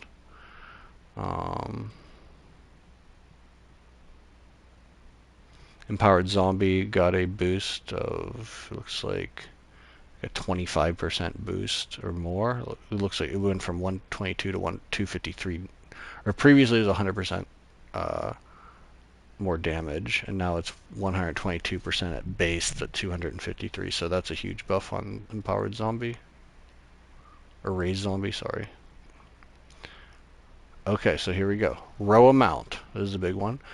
No longer increases your movement speed. I expected that. In fact, but honestly, like 15%, like I think that's really big, especially earlier with the Lightning Arrow build.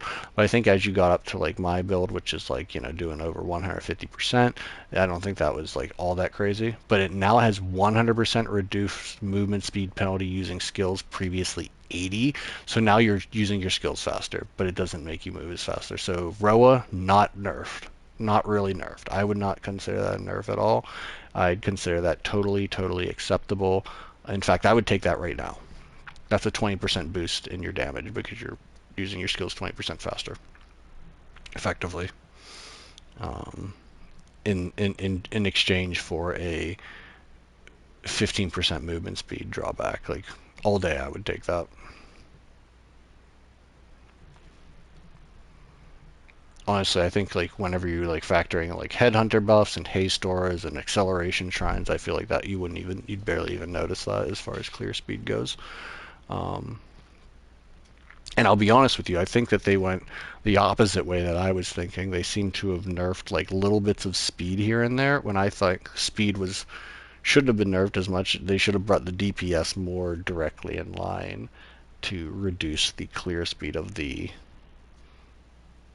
build. But also, like, there's going to be less monsters there's going to be less density in a map, so I'm not sure how much, like, I'm not saying clear speed doesn't matter, but there's going to be less of a emphasis on your ability to clear entire screen and screens. Like you might be shooting arrows into the void at one point if they reduced the density of monsters significantly, as it seems like.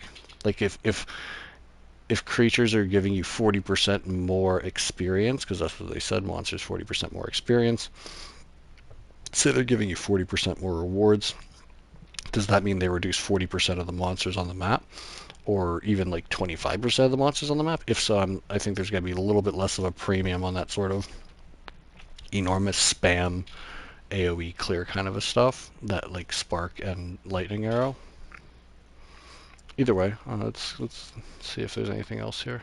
Shattering Palm now causes explosion if the target dies while you're dashing to them. Okay.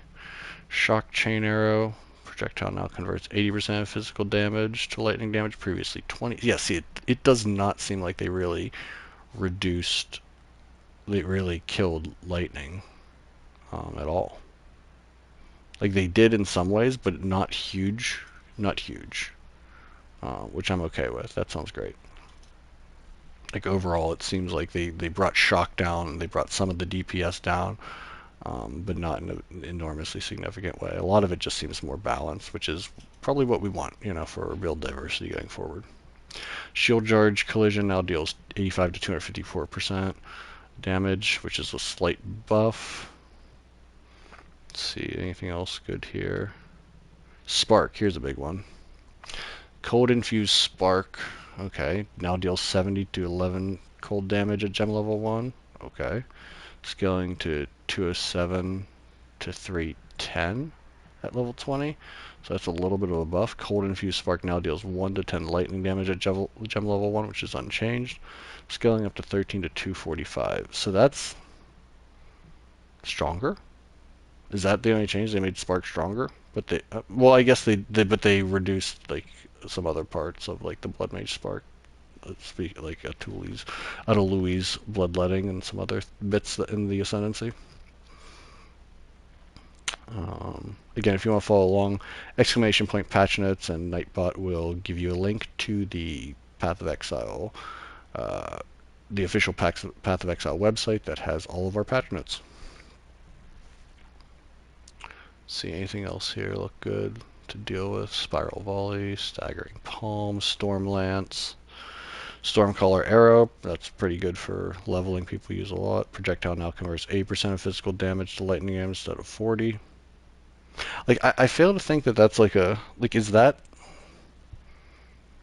like a huge nerf? Is like dropping the conversion from, or increasing the conversion from 40 to 80% like a huge nerf? To me, it just seems like they're just converting, and it should effectively not feel too different. I mean, it'll feel different in the type of damage you're doing. So if you come across an enemy with lightning resistance or something, it's going to be much worse. But I don't really necessarily see that as like invalidating it entirely.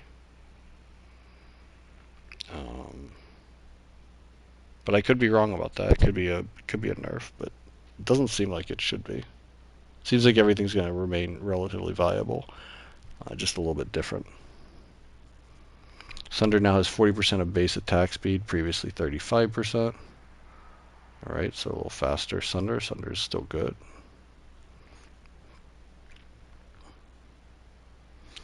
Tempest Bell, slight buff. Hitbox is being increased, though. It doesn't say by how much.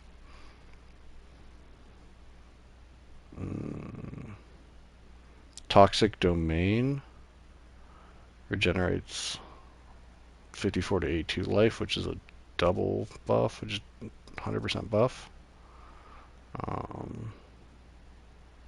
Toxic Growth. Pustules. Looks like it got a pretty significant buff, like 50% on the number of pustules, 100% on the how many pustules it fires, and 100% and 20% on the attack speed. That's kind of cool. Poison definitely seems like it's viable going into this one, especially with Druid having the vines, and also like it looks like Pathfinder got some boosts to their their poison stuff. Vine Arrow now gains +1 limit to plants at gem levels 12 and 19. Volcanic Fissure got a boost, 101, 166, previously 88 to 145. Voltaic Grenades got boosted. Cooldown is 20% shorter, 4 seconds instead of 5. Now has 3 use instead of 2. Voltaic Mark. Looks like it got changed completely. And it no longer makes a target susceptible to shock or causes explosion. Makes the target more susceptible to being electrocuted. Okay. So that's kind of useless. Not useless, but not where it was. Grants you a buff to give you extra damage as lightning damage for a duration or until you mark another target. Okay, so that, I don't know by how much, doesn't say. But that's not like terrible. That could be useful still. It's not, again, like they changed it kind of entirely, but it doesn't necessarily make it totally useless. The electrocuting part, not so excited about, but you know. Oh man, Wind Dancer got fucking gutted by 50%. 27 to 82% of attack damage, previously 53 to 163. That's unfortunate. I like Wind Dancer. Alright. Um,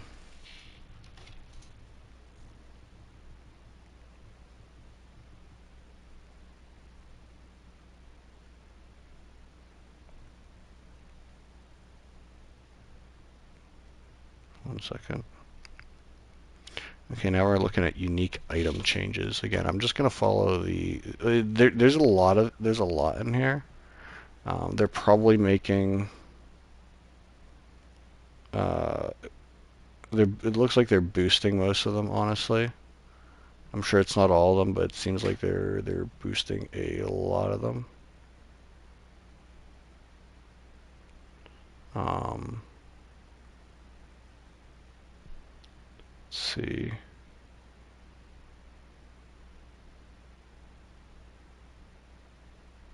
So it looks like. So I'm just gonna go over some of them. Uh,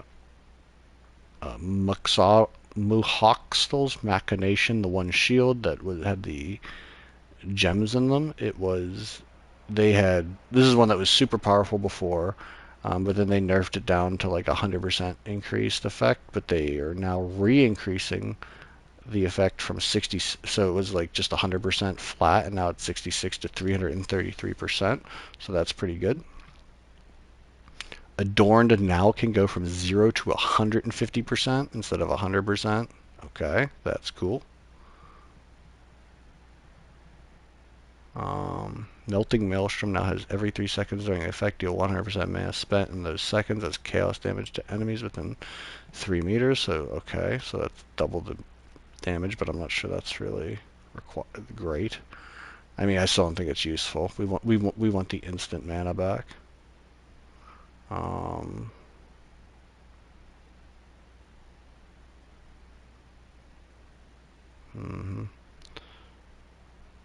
Acquire the Storm is much better. Basically double the lightning res on it. Exhausts blood.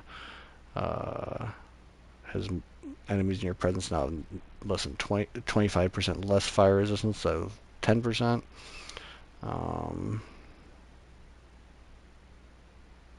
Looks like the Chaos Res on Controlled Metamorphosis was made a larger range. I'm not sure how much better or worse that is, but it gets worse, and I think it also gets a little bit better as well. Olroth's Reserve, you now get the guard for 20 seconds instead of 10 seconds. That's pretty good. More Invictus, I got a boost. 300 to 400% increased armor evasion energy shield instead of 200 to 300%. Looks like these are mostly a lot. So these top ones are all buffs to pinnacle uniques, which I think is good. Everything from Moyer, Solus, Ipsa, Cynic, Equo, from these are all and Ab Turno, which are all Arbiter. items that should make them more useful. I'm still not sure anyone's going to build around them. But yeah, it seems like tons and tons of the pinnacle boss uniques have been buffed, which is good. We needed that. They were already useless, so maybe at least there's something there that will make them attractive to some of these build makers to put some build around. Um, Defiance of Destiny got a buff for the missing life before an enemy hit. That's huge. Wrathpith Globe. What's the Wrathpith? Now enchanting spells with 3% increased critical hit chance per 100% maximum life. So Wrathpith got nerfed. The critical hit chance per 100 maximum life. Nerfed. Hammer of Faith got buffed. 350% physical damage. So I'm trying to find the ones we really like here. I'm sure a lot of these, I'm sure I'm skipping ones that are going to become useful and everything. I'm just trying to think about the things that people have been using lately and more commonly to pick out here. Meligro's Virtuosity now has your critical hit chance cannot be re-rolled. Yeah, it is a significant nerf. I think it's a significant nerf, but I also don't think it's um, I think it's a significant nerf, but I think that Lightning Rod was the thing that had to be nerfed more than Lightning Arrow. So I think that if I fire Lightning Rod half the amount of times that I do for a boss, it's still going to kill them in a second. Um, I mean, we can test it. We can test. I can just shoot off like 4 lightning rods, maybe in a stream tomorrow. I'll just shoot off because I shoot like 5 per, or I'll shoot off 2 lightning rods and see how much damage it does to like Zesh. It's not going to do as much for sure, but I think it's still going to be relatively significant, especially when you factor in the tornadoes and barrage. You know, if you're using the tornadoes, the barrage, and you have, but then it also like I haven't gotten to the point yet, but I think we're going to get to runes and socketables being nerfed. I think you're only going to be able to put in like 1 or 2, less of the extra era socketables. So there's going to be some differences there for sure. It's nerfed. I just think it went from being S tier to like low A, high B tier, and I think that's kind of where they want to have most of the builds. The only thing that looks S tier right now to me is potentially some of the warrior builds and druid builds. Those seem like those might be overperforming, which will be great. It'll be a nice little shakeup. Um, Ghost Drive has more 35% of maximum life converted to energy shield instead of 25%. That's cool. I like Ghost Drive. It's a nice little early game set of armor.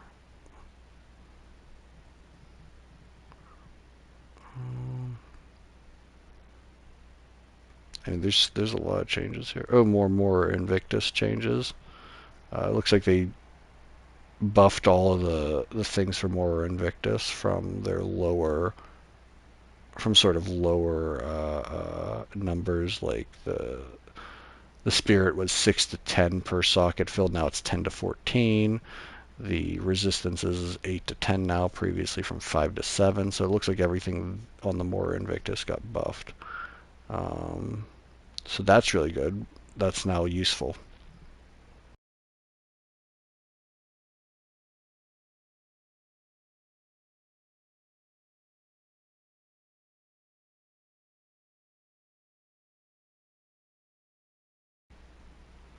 Mm, let's see.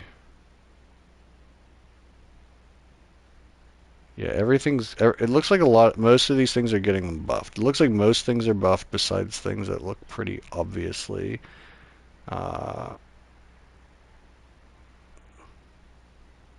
things that were obviously overpowered. Thunderfist Crackling Palm skill now has 15% critical hit chance at base, previously 5%, and deals 40% more lightning damage at all levels. Okay. I thought Thunderfist was pretty strong, but now that's way crazier. Now it has less of a range for the critical hit chance, which I guess I understand because it did have a huge range. Mm. Let's see. Acquire the Storm's Lightning Bolt now has a 5-second cooldown. Has 5 cooldown uses, previously 1. Okay, so Acquire the Storm is back in a lot of ways. That's cool. So, like, there's definitely no, like, overall nerfs to anything. Like, it's not like lightning got nerfed across the board. It doesn't look like shock got nerfed. I'd say that kind of got nerfed, but it seems like for everything that shock got nerfed, like base damages got increased a little bit.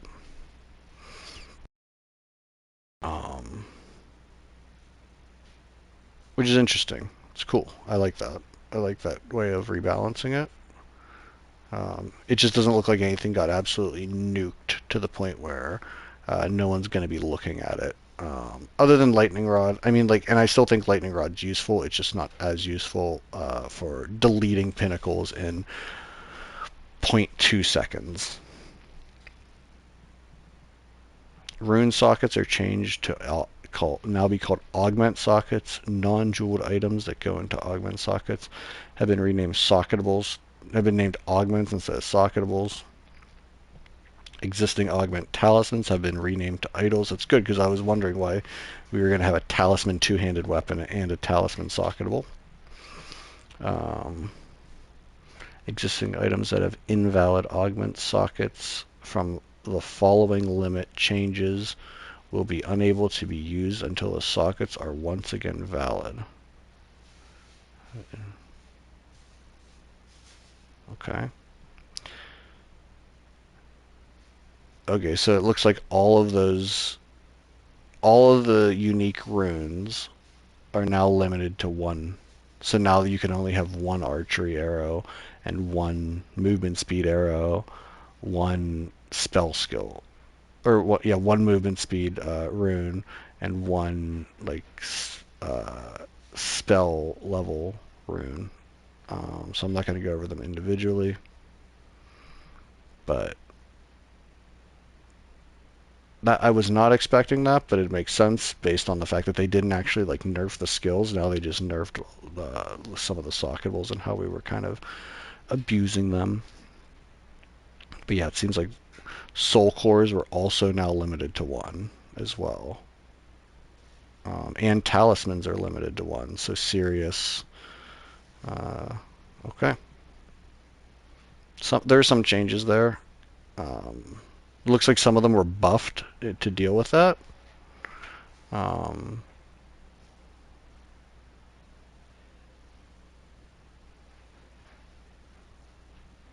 yeah.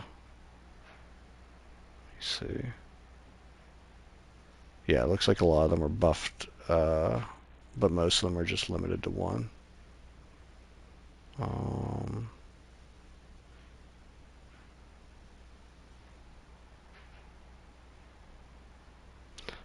Just going down the list of the socket, we'll see if anything else here is worth going over. New modifier has been added to bows. Plus percentage surpassing chance to fire an additional arrow. Of surplus, 25 to 50. Of splintering, 75 to 100. Of shards, 12 to 150. Of many, 175 to 200%. Okay, so we're now going to get an extra projectile that way.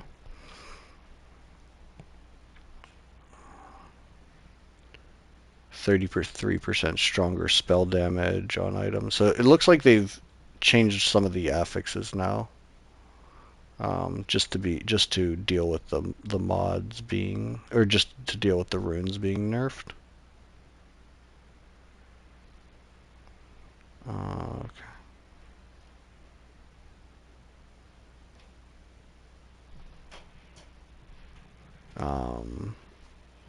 Trying to see if any of these are spell damage with spells that cost life desecrated mods on staves now rolls 121 to 154, so that's instead of 91 to 116, so that is a buff.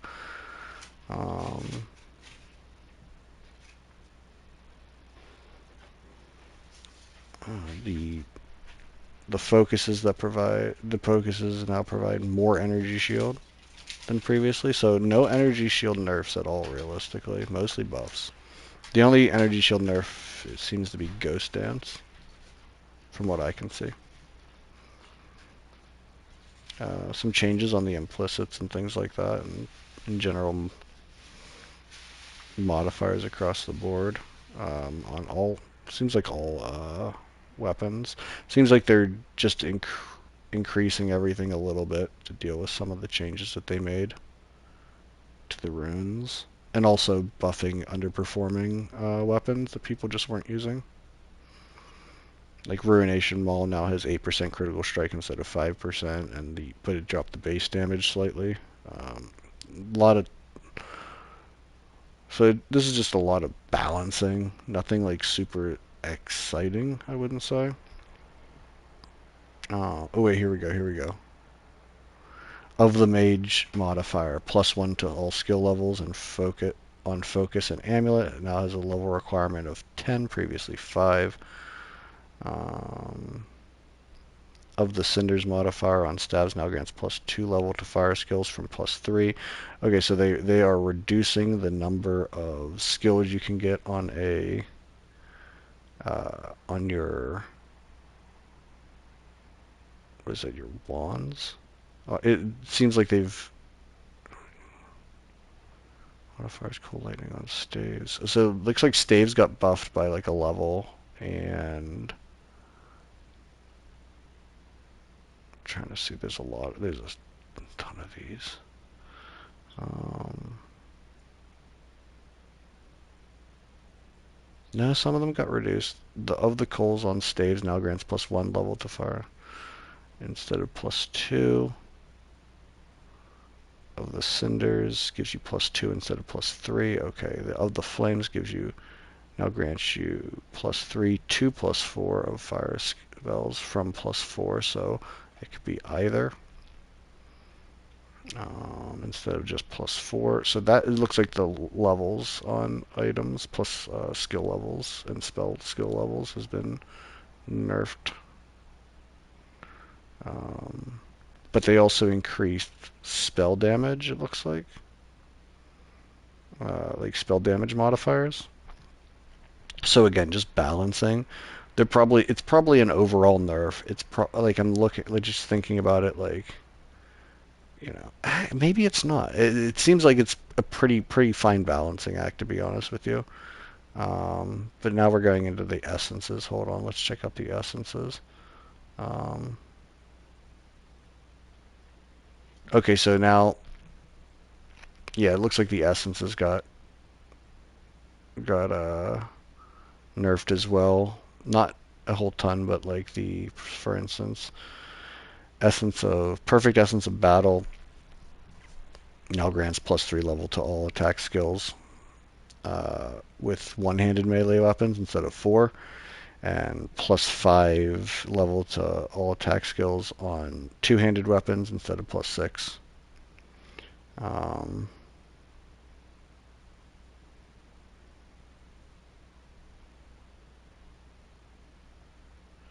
Corsair coat now has 5% increased movement speed instead of reduced movement speed penalty. Okay, so that's more like the Falconer now. So that's actually interesting. So it's going to be an evasion item with +5% movement speed. So you could, okay.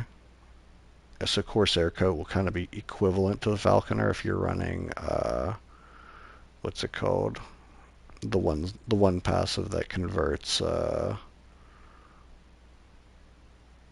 evasion to energy shield on body armor.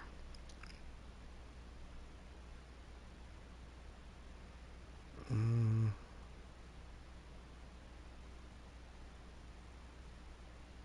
Relic modifier light-footed can no longer roll. So some relic modifier. So the relic modifier light-footed can no longer roll. I think that's the one that makes you faster.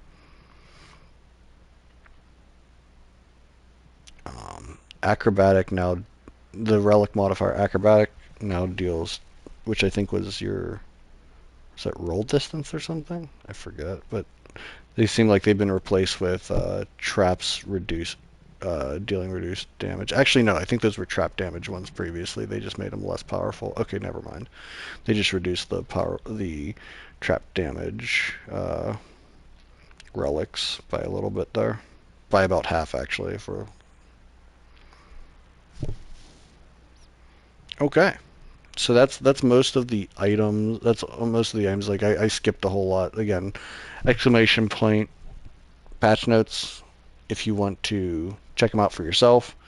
I mean, I did skip a lot because a lot of these are things that people aren't playing right now. So, and I think a lot of people are wondering, uh,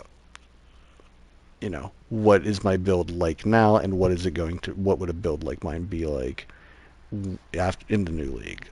So that's kind of why I skipped a lot of them. But it does seem like some of these are mostly just like pretty good balance changes. I don't see anything that I totally disagree with entirely, though.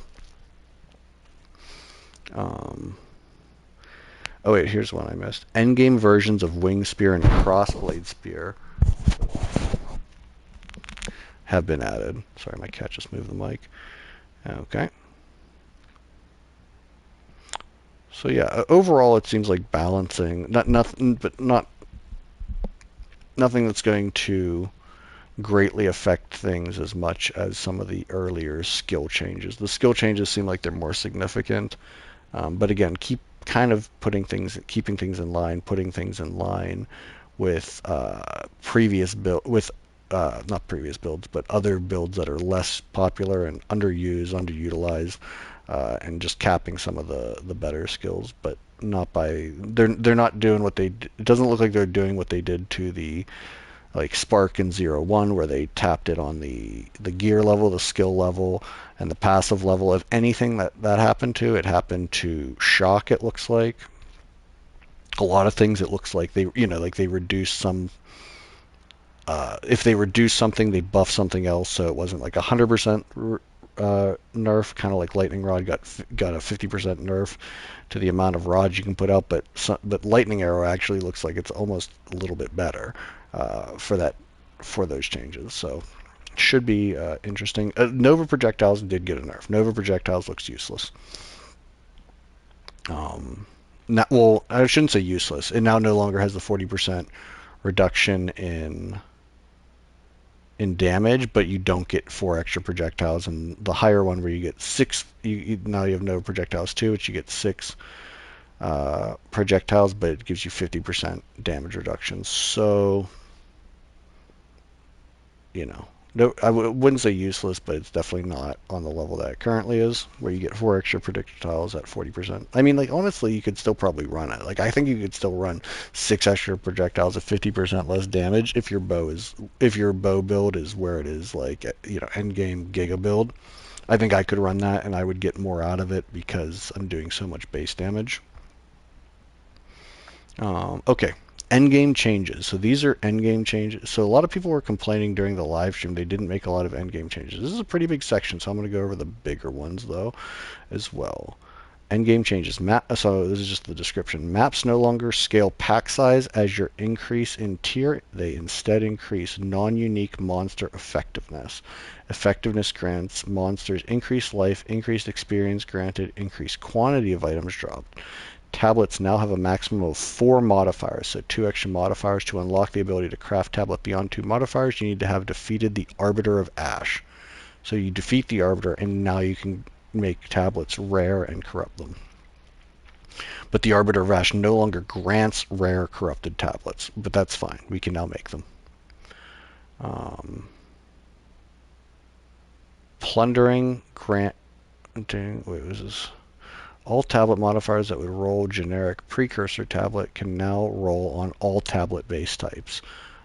Interesting. The following tablet modifiers have been disabled. The following tablet modifiers have been disabled. No more plundering, so no more quantity on maps. No more of the pursuit, so delirious monsters killed on map provide 10 to 30% increased progress rewards gone. Of envy, delirium encounters in affected maps have 8 to 24% chance to generate additional reward is gone. Challengers, which grants 7 to 11% effectiveness of monsters in your maps, is gone. I don't remember that one. Oh wait, no, they added that. Challenge. So these are added now. Sorry. So plundering, of the pursuit, and envy. So of the pursuit and envy are delirium ones. Wasn't really dealing with delirium tablets as much. So that's not like something that I'm gonna notice too much. Added new tablet modifiers, challengers, which grants 7 to 11% effectiveness of monsters in your map. So that will increase the quantity, but it'll also increase the amount of health that they have, as well as experience gain. So that's going to cover. That's going to. So you can still get. I think you're still able to get uh, experience from them. So you'll be able to increase experience and effectiveness. So that could be interesting. Of contest, which grants unique monsters in your maps, have one additional rare modifier. Cool. Those are not bad. Those are okay add additions. Re-enabled the following modifier of undertaking, which grants map has 1 to 2 additional random modifiers. Okay, that's cool. And these are just buffed ones. Collectors, so that's the rarity one. They increase the base on it. It looks like for most of them they increase just the bases, not the top end. So collectors, breeding, teaming, so that's rarity, pack size, magic monsters, rare number of rare monsters, gold found on a map, experience on a map, and treasures. All these have been boosted on the bottom end. So like treasure was like the amount of rare chests. It used to go from 1 to 3, now it goes 2 to 3. Experience is 5 to 20 before, now it's 10 to 20. So these are good things. These are something I specifically was hoping for, and in rebalancing. I made a video, but I never released it, of things that I thought we should get in, things that I wanted, like a wish list kind of a video, and rebalancing the tablet numbers was one of them, and especially on the bottom end. So this is all good stuff. Basically, any of the tablets, other than the ones that are being removed, which is plundering of pursuit and envy, are being raised on the bottom level. I'm trying to see if there's any that this does not apply to, if any of them are raised on the top level or potentially lowered. It does not look like it. Just from first glance, looks like everything was like increased like 50% on the bottom end.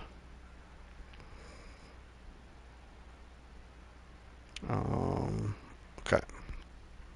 So yeah, that's the changes to precursor balancing across the board. All right, so now we're going to get into Atlas tree changes.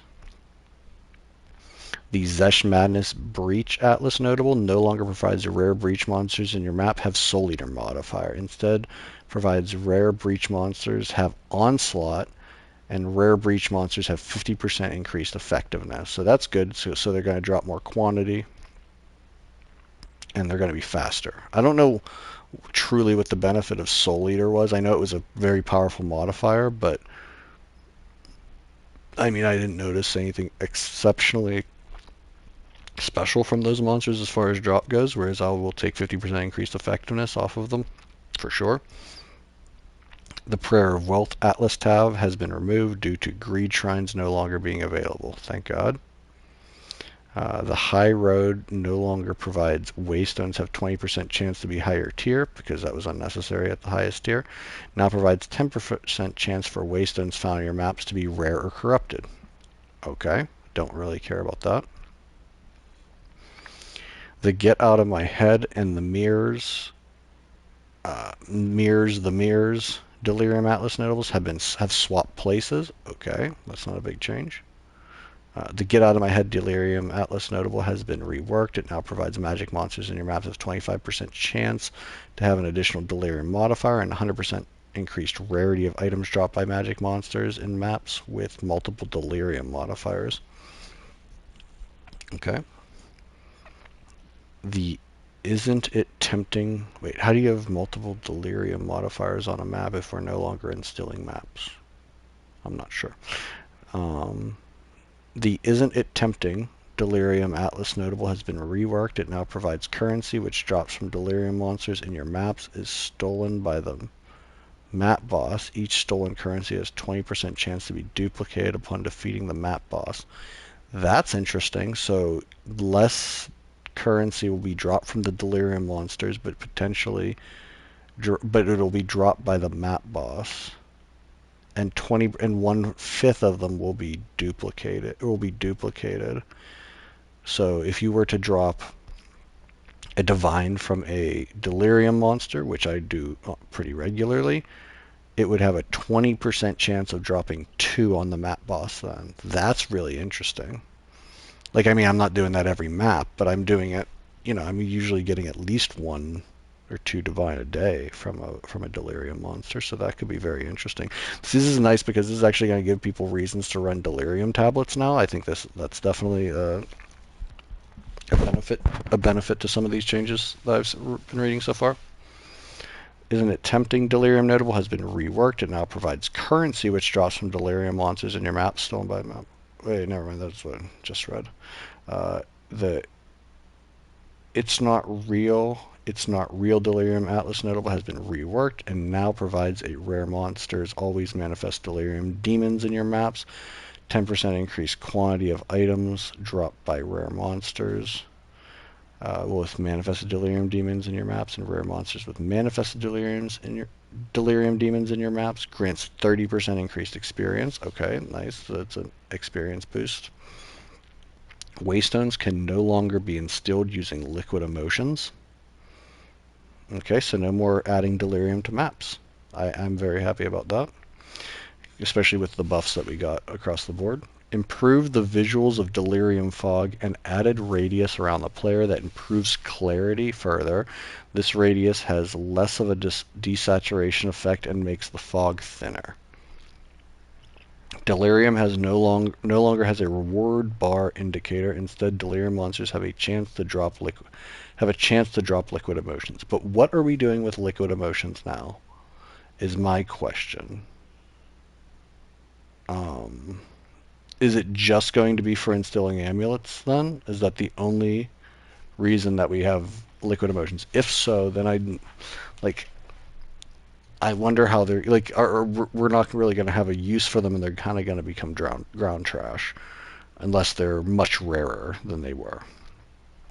Delirium bosses have a guaranteed liquid emotion drop. That's nice. It's nice to be able to get. Well, I mean, I guess we're not instilling maps, so that it makes sense that we're going to get delirium more in maps from the monsters removing the reward bar. Okay, sorry, I just had to work that out in my head real quickly. And delirium bosses have guaranteed liquid emotion drops. Okay, cool. I'm used to instilling my map, so like actually thinking about running delirium on a map as a modifier with the delirium mirror is almost foreign to me. I barely remember what that's like. It's something I do in the early days of maps, and actually in the early league maps I usually will not even run them because before I'm strong enough they just beat my ass. So yeah. Right, here we go. Boss waves and simulacrum also drop a guaranteed liquid emotion with a chance of being a higher tier liquid emotion. Okay, nice. Idol of Estazunti are no longer required to unlock Vaal vault maps. Thank God. Existing items will be deleted. So we could just go to those maps. We just go to them. Great. Fantastic. Vaults of Kamasa are no longer affected by party bonuses. I didn't realize that they were because I mostly play solo, especially Vaults of Kamasa. So that's fine. I dropped a Combs Heart in a Vault of Kamasa the other day a lot on stream. That was pretty fun. What do we got here? Removed camera zoom out of completion of tower maps. Thank God. That camera zoom out thing was super jarring, weird, and unnecessary. I know it's not like a big deal for gameplay, but I didn't understand what was happening. Kind of weird.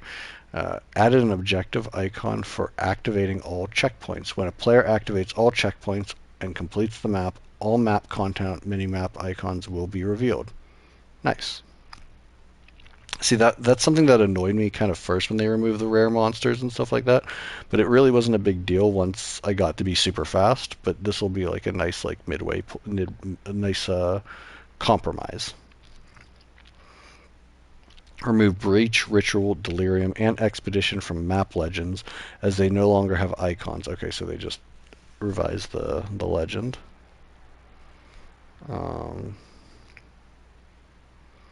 Monster changes. Bosses now have an anti-burst damage mechanic. Once a boss has finished its emerge or becomes aggro, the damage reduction period starts counting down. The damage reduction tapers down from full effect to no effect over the course of the duration. For every unit the boss moves from its starting location to the damage to the location.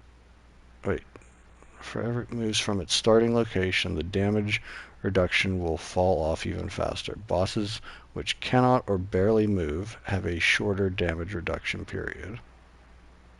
Okay. Let me reread that.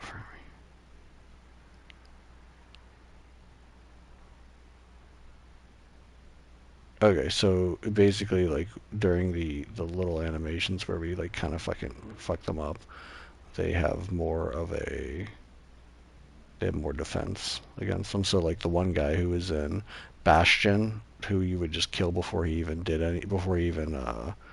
could attack you, he's now a little bit gonna be tankier for a short period of time than guys like uh, the captain, I think. How he comes out and you just tank you're already set up on, so that's going to prevent you from setting up on bosses quite so spectacularly. Other monster changes: improve the visibility of explosive fungus encountered in the Grim Tangle. Okay. Improve visibility of the explosive fungus spawned by the fungal proliferator monster type. Okay. Improve the mid-fight phase change sequence of the final Act 2 boss, so John Monroe. Mid-fight Final Act 2 boss. I don't know. Improve the mid-fight phase change sequence. Does that mean made it shorter, hopefully? Improve the first phase change sequence of the final Act 4 boss. Does that mean he doesn't knock you over each time? Like, improve the behavior of the Great White One boss, so he doesn't go under the ground immediately. Um, and then you go into the ground immediately, create a tornado, then do jumping up in the air where you can't hit him whenever he's on the underground. That would be great. Made various improvements to rogue exile behavior. I can't imagine what that means. All I know that rogue exiles do is die immediately. Even early in maps, they don't really last very long. Re-enabled the following exiles. Okay, just a bunch of exiles that they uh, disabled last league. Not sure why they did, but okay. Blind Beast in the Isle of Kin now drops a blank Greater Rune. This can be exchanged with Danig and Kingsmarch for a Greater Rune of your choosing. Okay, so that's more like guiding you through some of the items and crafting ideas.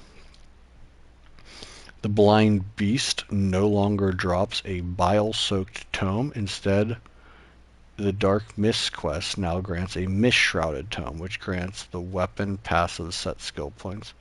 So that's the one that is like the Viridian Wildwood that's in the first interlude. Um, you can now open a town portal in Ulras Arena after he's been defeated. Thank God. That was always annoying to have to walk over to the little bridge. Kosas' lightning barrage skill should no longer hit with 9 projectiles at point blank range. That killed me the other day. So good. That's exactly how I died. Alright, now where are we at? So we have 2 more sections before bug fixes. I'm not going to go over bug fixes, but we're looking at user interface changes now. So there just seems to be like a dozen of these. So some interfaces that could not be paneled now allow dual cursors, so both players can interact with UI at the same time. Okay, that's interesting. I don't really play with other people very often, so that's not going to be a big deal.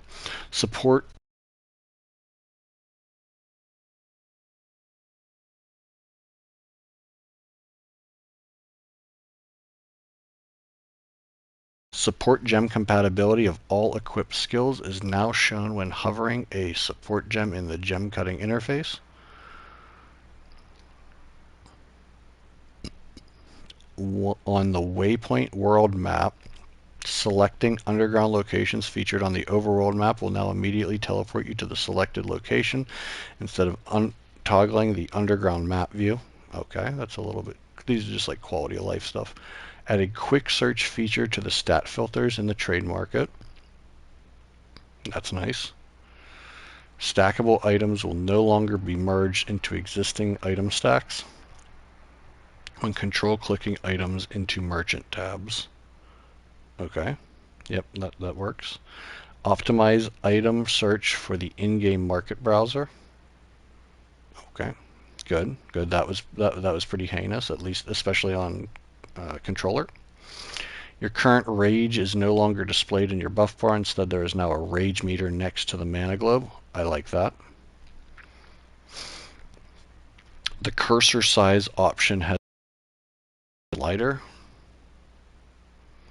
Addition or added a new cursor tracking input option for keyboard and mouse users, which allows skills to continue updating their target location/direction even after the skill's input has been released. This is particularly impactful for skills such as Rolling Slam and Whirling Assault, but affects a wide variety of skills. By default, this option is enabled in WASD mode and disabled in click and move mode. When switching between controller and keyboard in the character selection screen, the game will remember if you use WASD or not. That's nice. Refactored couch co-op player interfaces. Okay, in regards to that, most player interfaces will now be paneled to minimize disruptions and improve the gameplay flow in towns. Both players can have a different paneled interface open at the same time. Cool. Alright, and microtransaction changes as well. The wardrobe hideout decoration now visually indicates and opens to your wish list page when a microtransaction you previously wishlisted is on sale. Oh, okay, they're trying to sell us stuff. Enabled the following rare finisher effect microtransaction for use in Path of Exile 2. Seer lightning rare finisher. I'm not going to read all these. Anchor drop, at least that's cool. Black hole. Okay, some of these are pretty cool. Enabled existing cathedral armor set. So armor sets got in. So rare finisher effects, armor sets got added to the game. If anyone is looking for a specific one, I can check it out. I can look and see if it's there. If you're not able to look at the patch notes, if you do want to look at the patch notes, ! Patch notes should take you to the Path of Exile website where I'm reading the patch notes from, and you can check it out for yourself. So a couple, just a couple weapon effect, character effect, pet microtransactions, shield microtransaction, wings, footprints, and celestial tree hideout decoration. Everything else is a bug fix. Let's look through the bug fixes to see if there's anything interesting there. Yeah, single hits were spread, ignite if flammability was enough. So it looks like, I mean, honestly, it looks like fire got a big buff here, guys. All right. So that's pretty much it. There's some stuff here in the bug fixes, and like I said, I kind of went quickly over some of the things that involved the items and the skills, just because there are hundreds and hundreds of changes. But I guess I can now, go through some of my notes that I took during the live on the league mechanics and things like that. Where are we at here? So the Fate of the Vaal, basically the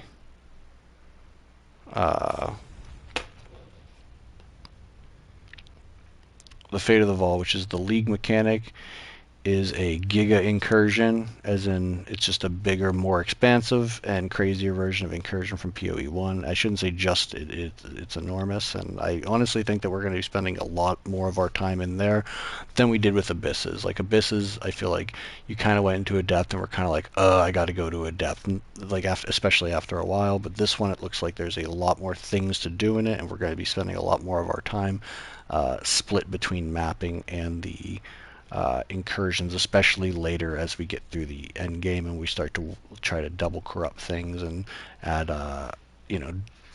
use some of the mechanics that are available only in the incursions. So it looks like what happens is some starting in the campaign and progressing through the maps, you'll find basically a sort of portal or like altar kind of thing on the ground, and you can activate it by killing certain Vaal corrupted monsters. You kill the Vaal corrupted monsters and it activates, and you can go basically into a dungeon, which is mostly empty. You kill enemies to sacrifice them in the dungeon, and then you can use their sacrifice, their, whatever the monsters you sacrifice, to build your dungeon by Legoing rooms together. And it's got different rooms. That'll be like bosses, monsters. There's ones that have ways to empower other rooms as well, like add energy to them. Like there will be like those sort of golem drone things that you have in like the assembly or in was it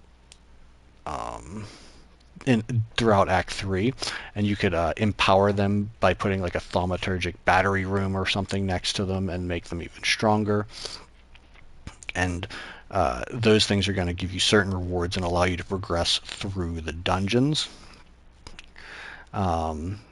It also seems like as you go through it, you complete it, and certain rooms will so if you go through and go to the end and finish the temple, you can still go back through rooms that you didn't go into, but some of them will destabilize and no longer be accessible.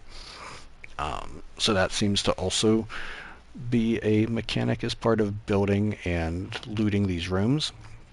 It's also going to be part of a new quest that you get from Doriani to basically go back in time to the point of where Edziri destroys the Vaal by communing or, doing it with the beast, as we know. It's effectively what happens. She does it with the beast, becomes corrupted, and it destroys, the Vaal civilization. So basically when we're in the end game and we've got to like the peak end of these maps, what we're going to be doing is we're going to be creating dungeons to get to Edziri, and whenever you get to Edziri on the other side of the map, her room is locked, and you need to find and defeat the architect of these temple dungeons first before you can actually activate her door and go fight her, and it's also like, I believe at a certain point, like in the campaign that they sort of mentioned it, that you will basically, like, the first dungeons that you encounter in the campaign, you are basically just like build dungeons that are in the map in the current time, but then later you basically build the dungeons and you go back in time into a previous dungeon and then rebuild a more complex dungeon, and that those are the ones where you're going to be able to fight Edziri and do some of the cooler late game, end game crafting and item looting and stuff like that. There's going to be altars in certain rooms that allow you to corrupt items that are already corrupted.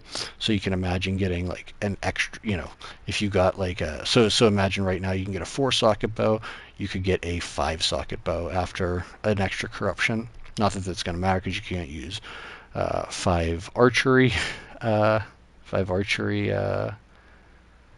runes anymore, but still, there's going to be, like, I think this is going to be interesting, especially for like you're going to want to do it for like really chase items for sure, like the end game gear, but I also could see a lot of use out of it. Like, for instance, you get a Hand of Wisdom in action and you corrupt it and you get a 2nd socket. It's not really useless, but it's not exactly something anybody wants. You really want that 112 lightning damage. So like if you can then corrupt it again and you get the 112 and a double socket, that's actually a pretty good. It's a pretty good deal, and it's not necessarily the chase top unique, but I think that we're going to be corrupting things like that oftentimes just to get more use out of these rather than just use it for the most chase uniques. The downside to corruption, though, the double corrupt, is basically gives you a 50% chance of destroying the item. So if you're doing this for an item you want to keep, you're definitely going to want to have a backup already. You're not going to want to do this to something you're wearing without having a backup. Let's see. Where are we on? There'll be also altars to corrupt gems, like skill gems. I'm not sure if that is just going to corrupt them how we corrupt them with a normal Vaal orb, or if that's going to have some sort of extra ability that's going to be able to add to it. But if it is just like a normal corruption, that's probably a little bit less interesting. Or if that could be potentially for a double corrupt. Maybe you can get 2 levels out of it, or a level and quality on it, or something. Um, which is interesting. And another thing, I mentioned it earlier when I was just talking about it a little bit openly, is that you'll also be able to, like, if you didn't have an item you wanted to hit with a double corrupt at the time, you just didn't have it on you, you could actually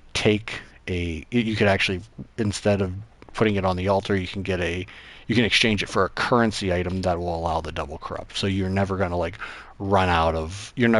waste it by not having the item with you. I'm not sure if that means you can't portal out and portal back in, or what the case is with that. But regardless, it seems like there's a little bit of quality of life with being able to um, get those items instead. There's also going to be corrupted soul cores that drop, which have completely different skills, or completely different modifiers than what we have currently in the game. Um, there's also a corruption crafting method where you can use. It said Vaal gear, so like for instance, like the shield uh, from the Trial Master, where you can remove a modifier and replace it with another modifier. So, kind of like the Foulborns in PoE one, in the current PoE one league, except they drop from a tree in the PoE one league. Basically one of the modifiers is removed and replaced with something else. Could be good, could be bad.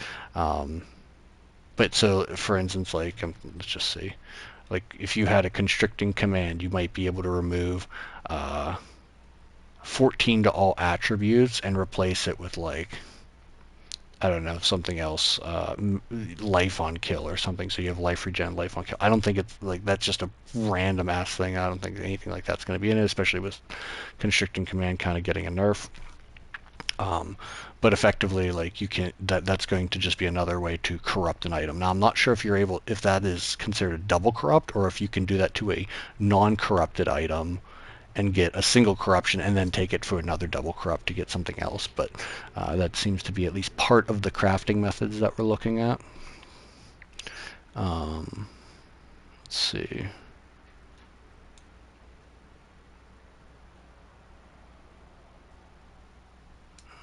There's also, like I mentioned, there is a room that has a mini boss called the Flesh Surgeon.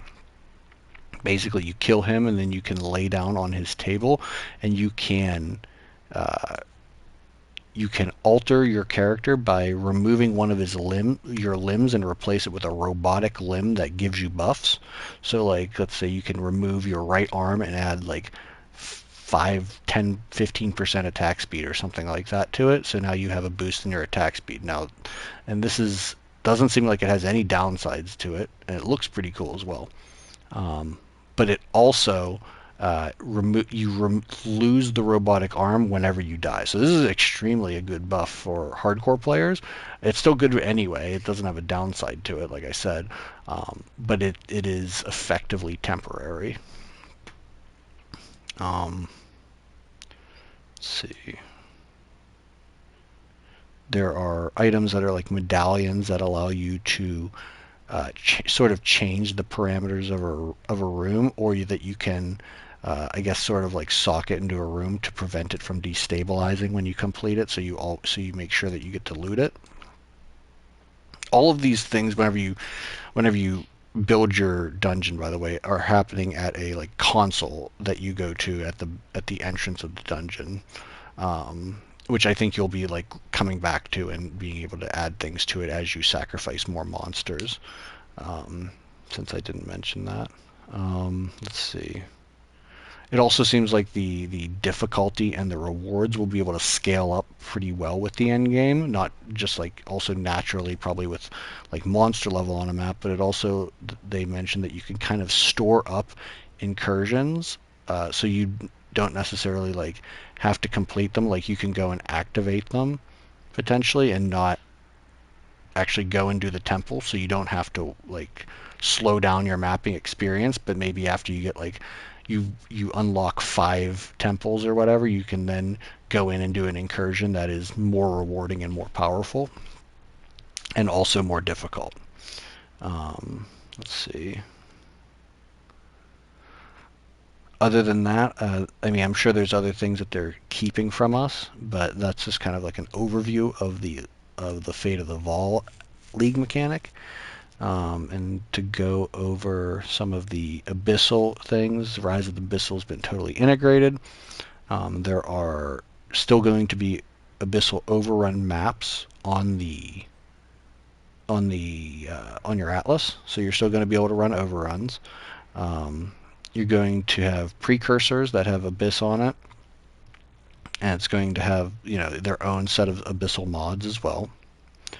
It's going to have its own atlas tree, and like I'm sure that a lot of this stuff has been mined and is on PoE2DB, but some of the things include like get you can apply your map mods to the abyss, which is huge. You can, after you complete an abyssal depth, it will spawn an abyssal overrun near you. So that does seem like a pretty powerful tree. I definitely see myself running abyss and probably still breach, and even potentially delirium now that we have the ability to store currency with the map boss and then duplicate it. These all seem pretty useful now.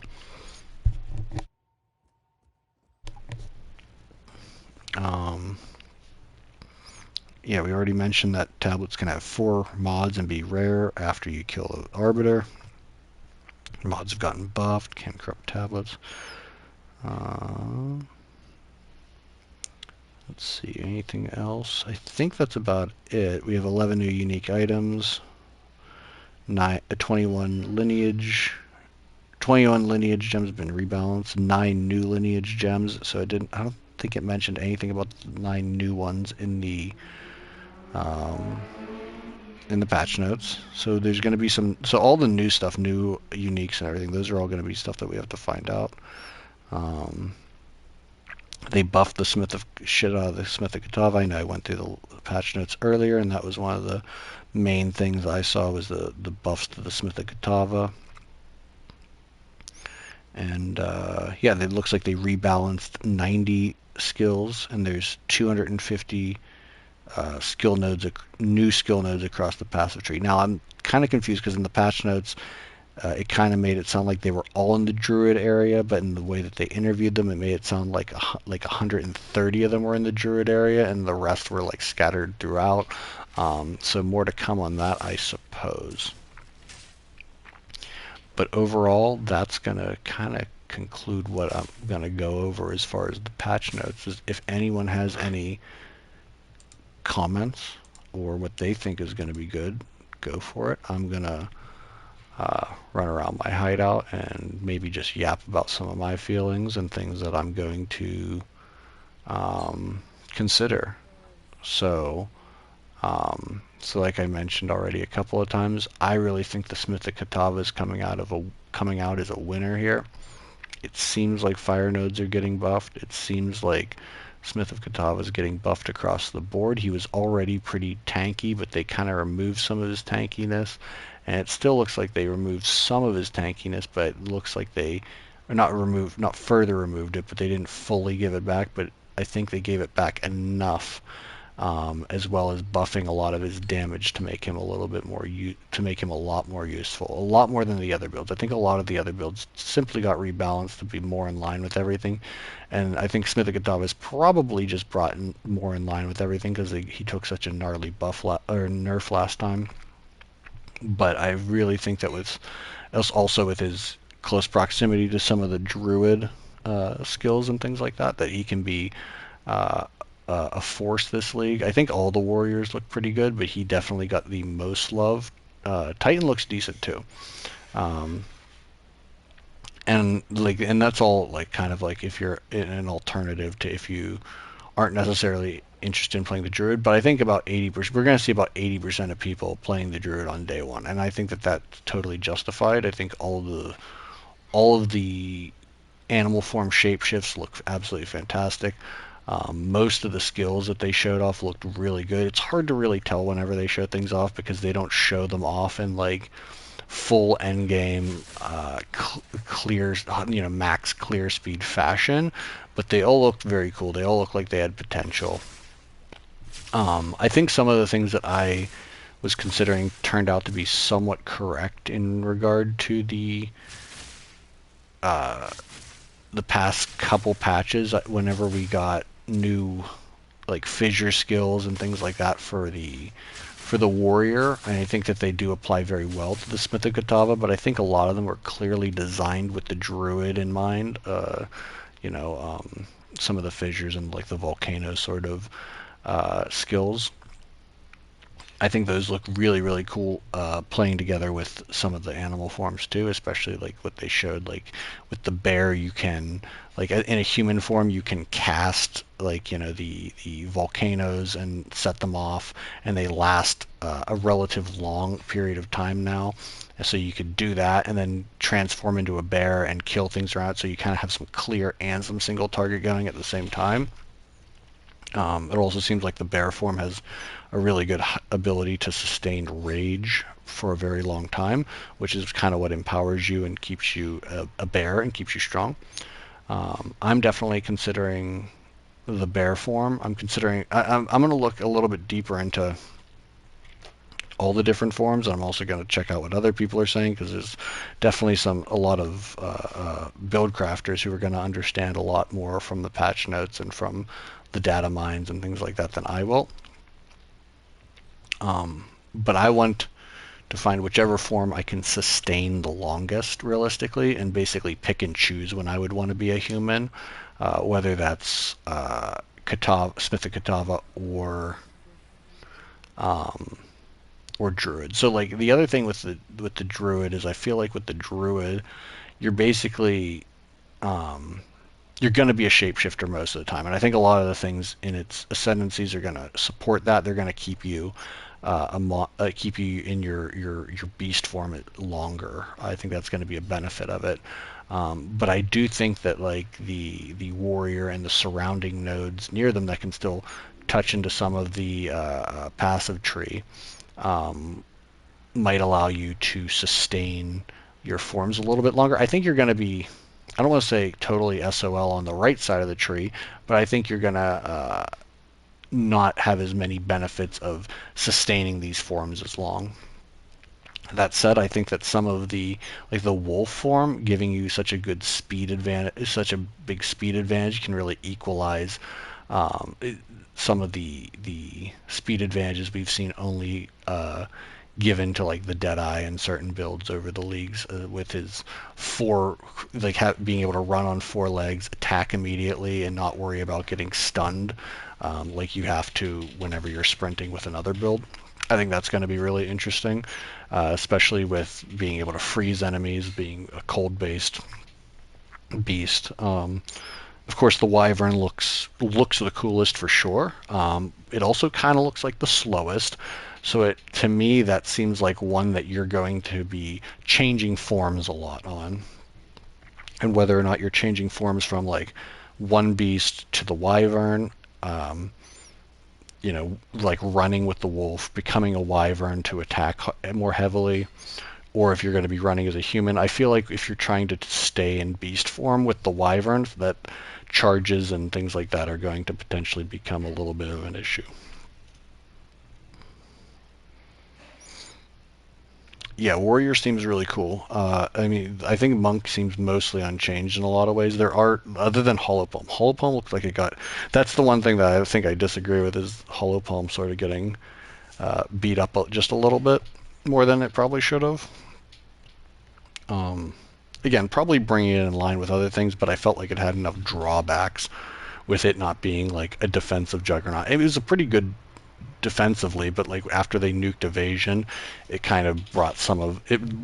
They nuked the effectiveness evasion. It kind of brought down your defenses, because you had such high evasion because it was giving you attack speed, but then they made it so you weren't really evading like 80% of what you were previously. So I think that I think monk is still really good. I think monk is pretty awesome.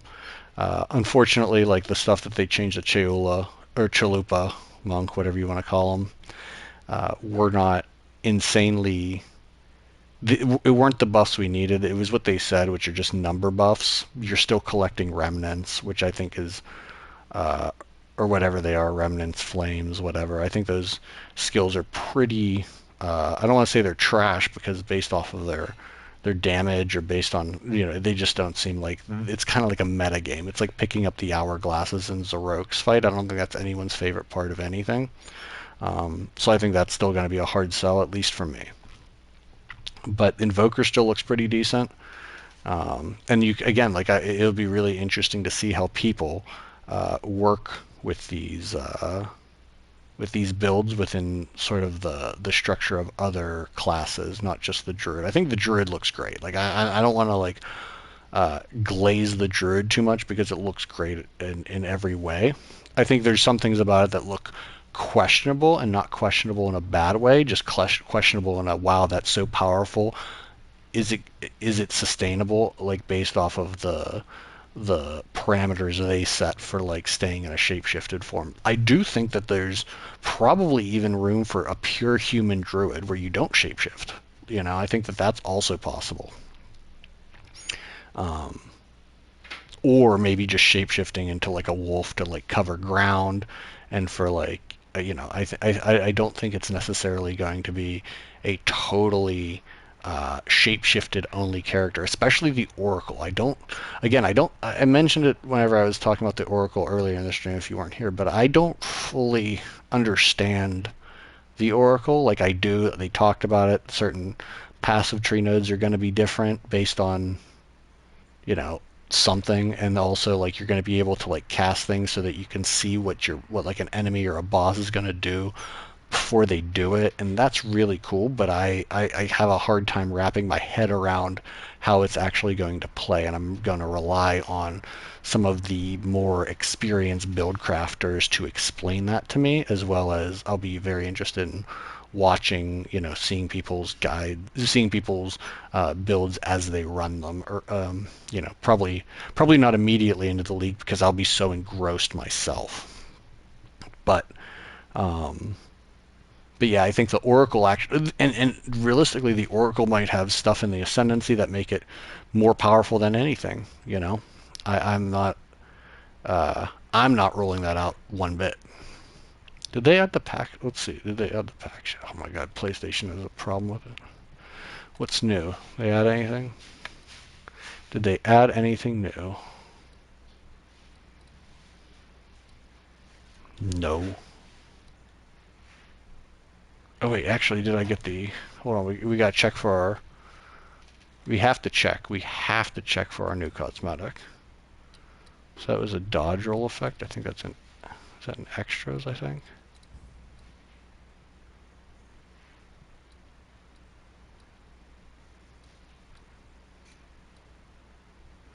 Or is that in something else?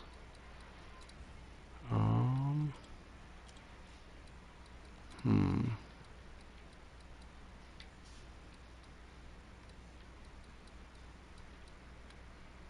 Where is the dodge roll effect located?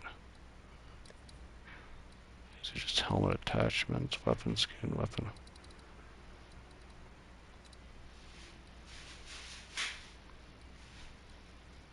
I know I claimed it.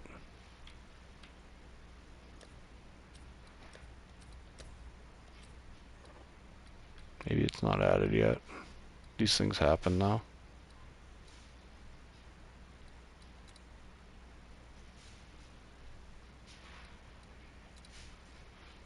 Oh, wait, is this it? No, no, no. Nope. Okay, well, I don't see it yet. I also didn't get any of my PoE 1 uh,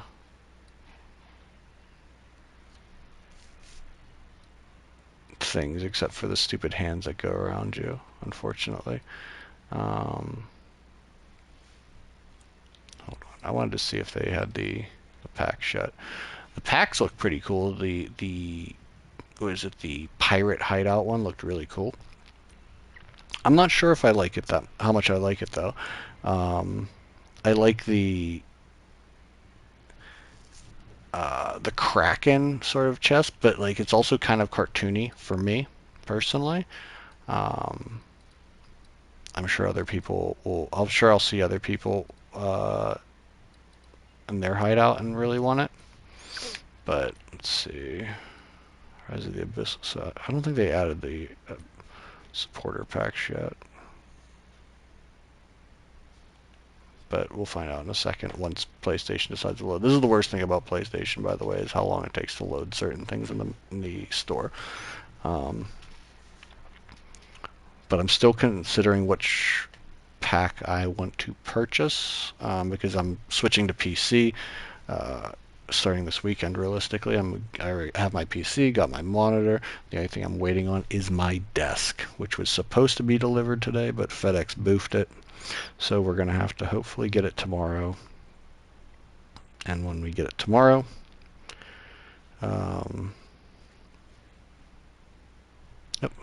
So let's see, did we get it?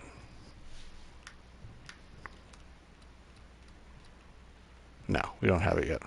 So I like this one though.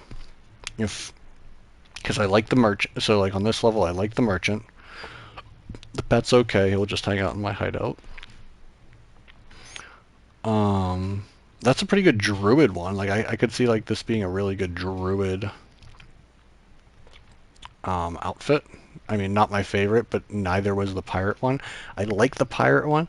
I just don't know how I would use it. Like it's just not my like in-use favorite, I would say. But this is a really cool hideout, and I like that it comes with a portal that matches. That's probably my number one about it. And I was trading with a guy the other day, and I went to this hideout, and it was cool. So I liked it. I liked that it was large but not overly spread out. I like that you could use the this guy in his shack um, as well as Ange. Um, so like I could put him at the bottom of my map, I think near like the waypoint, and people would use him to purchase things from, and I could have Ange maybe at the top of the tower for my own personal use. But I'll mess with that. I like having a good hideout though, and I think I like that the portal matches. And honestly, like just that alone makes me want to do like the vine style druid in itself. Just that, you know. Um, but yeah, we're definitely gonna see more about that, I'm sure. Um, I'm sure other people are making videos and live right now, talking about all the patch notes and their theory crafting ideas. But I'm gonna put my stamp. It looks like Smithikatava looks really good. Druid is obviously really good. I think Druid's gonna take away, and I'm sure that Fubgun's gonna make a Deadeye that's super awesome. I'm sure someone's gonna make a really cool Blood Mage. I'm sure I think this is going to be a really good patch for shaking up the meta. After reading the patch notes, it looks like a lot of skills are going to be more viable than they were. A lot of skills that were overpowered in this patch are now going to be not underpowered, but still usable and potentially more to iterate on. Like personally, also like I was thinking about it as I was watching the live, is that you could potentially use something like a like Ice Shot looks pretty good. Like the Ice Deadeye could come back, especially using like again we don't have the exact numbers on how the new stuff is going to affect it. So we don't know like how like using a wolf is going to affect it, but potentially being able to swap between like a wolf, which is cold empowered, with like ice shot. Potentially you could just double down on cold damage,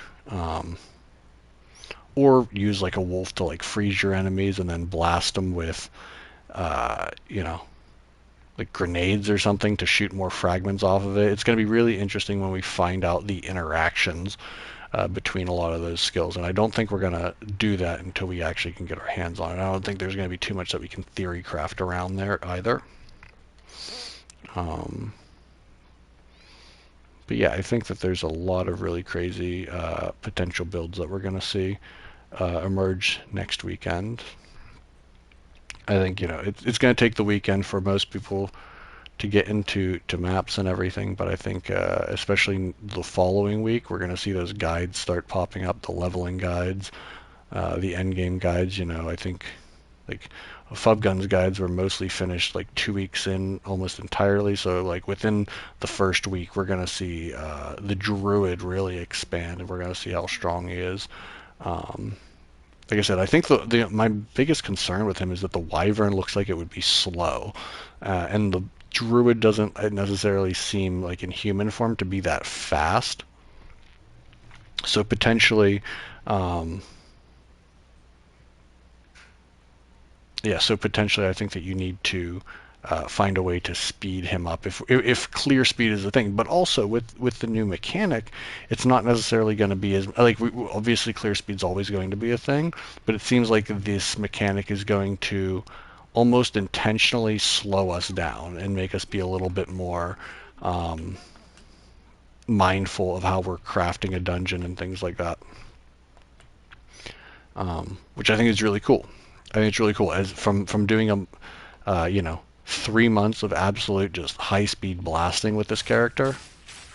It'll be really nice to have a completely new meta, but nothing is going away though. Like we can still put abysses on every map with precursor tablets, um, and they could be more effective. Like the one thing that like in Abyss that was annoying was that you didn't have your map explicits. They didn't follow you into the abyss. Now we can do that with the Atlas tree. So abysses are going to be actually potentially more effective than they ever were. We could potentially get more omens of light and more, ancient jawbones and things like that. Not that I've gotten any in the past month. Um, so that's just something to think about. Is that abyss is this is almost like I know like Abyss is going core, but this is like there's not a reduction in abysses. The only reduction in abysses is going to be in the campaign, and we're still going to get abysses in the campaign because we have a quest in the campaign. So we're still going to get abysses in the campaign, just not as many, and we can still put abysses on every map if we want to, which is great because that was a super strong mechanic. So like we could effectively do abysses, we can do breaches, and then we can come and do the incursion. It's going to extend our amount of time on a map, but we're going to have a lot more things to kill and a lot more loot to drop from doing it that way. Which I like. I think that and it also fits in perfectly with what they're saying is like we just want more cool stuff to do on a map. We don't necessarily want people who just want to we don't want to make it so people just want to blast a map and get to the next one, which I think is I think that a lot of people were complaining that there wasn't enough end game shake up as they wanted it to be, but I actually think the way that they've sort of structured it is going to make the league feel a lot different than it did previously. That's just my opinion. um, I know a lot of people wanted more ascendancies. I know a lot of people wanted more changes to the Atlas itself and towers. But I think we got changes to precursors, which is kind of like changes to towers because they removed towers and then they, revised on the precursors, which I think is fine.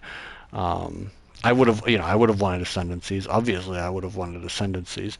Um, but the fact that we didn't get them, I think that just means, and we also have to look forward to at 0.5. They did say that these endgame changes and pinnacle bosses are going to probably come in 0.5. And like if they already have an idea of what they're going to do for 0.5, which I assume that they do because they couldn't get it all in this time, that we will get a lot of these changes. We'll get pinnacles, we'll get changes to the Atlas, and the Atlas passive tree, and we're also getting changes to the Atlas passive tree, mostly in the form of League mechanic nodes. So like um, that we're going to get a lot of that stuff, and it's going to be another quality league. I think that like the quality of 0.3 was really good, and the quality of this league looks like it's a little bit of a step up, in my opinion. Some people are going to say it's less, but previously we got an act. An act is to me is not like it's not earth shattering because you spend you know maybe 20 hours in the campaign. Um, per character. And if you're not making characters all the time, it's kind of a less significant thing. Of course, you get map bosses and things added to it because of that, but we're also getting map bosses and things like that added in the form of the incursions. We're getting the architect, we're getting the surgeon, we're getting Ziri, and those are just three that we know of off the bat. They could be more.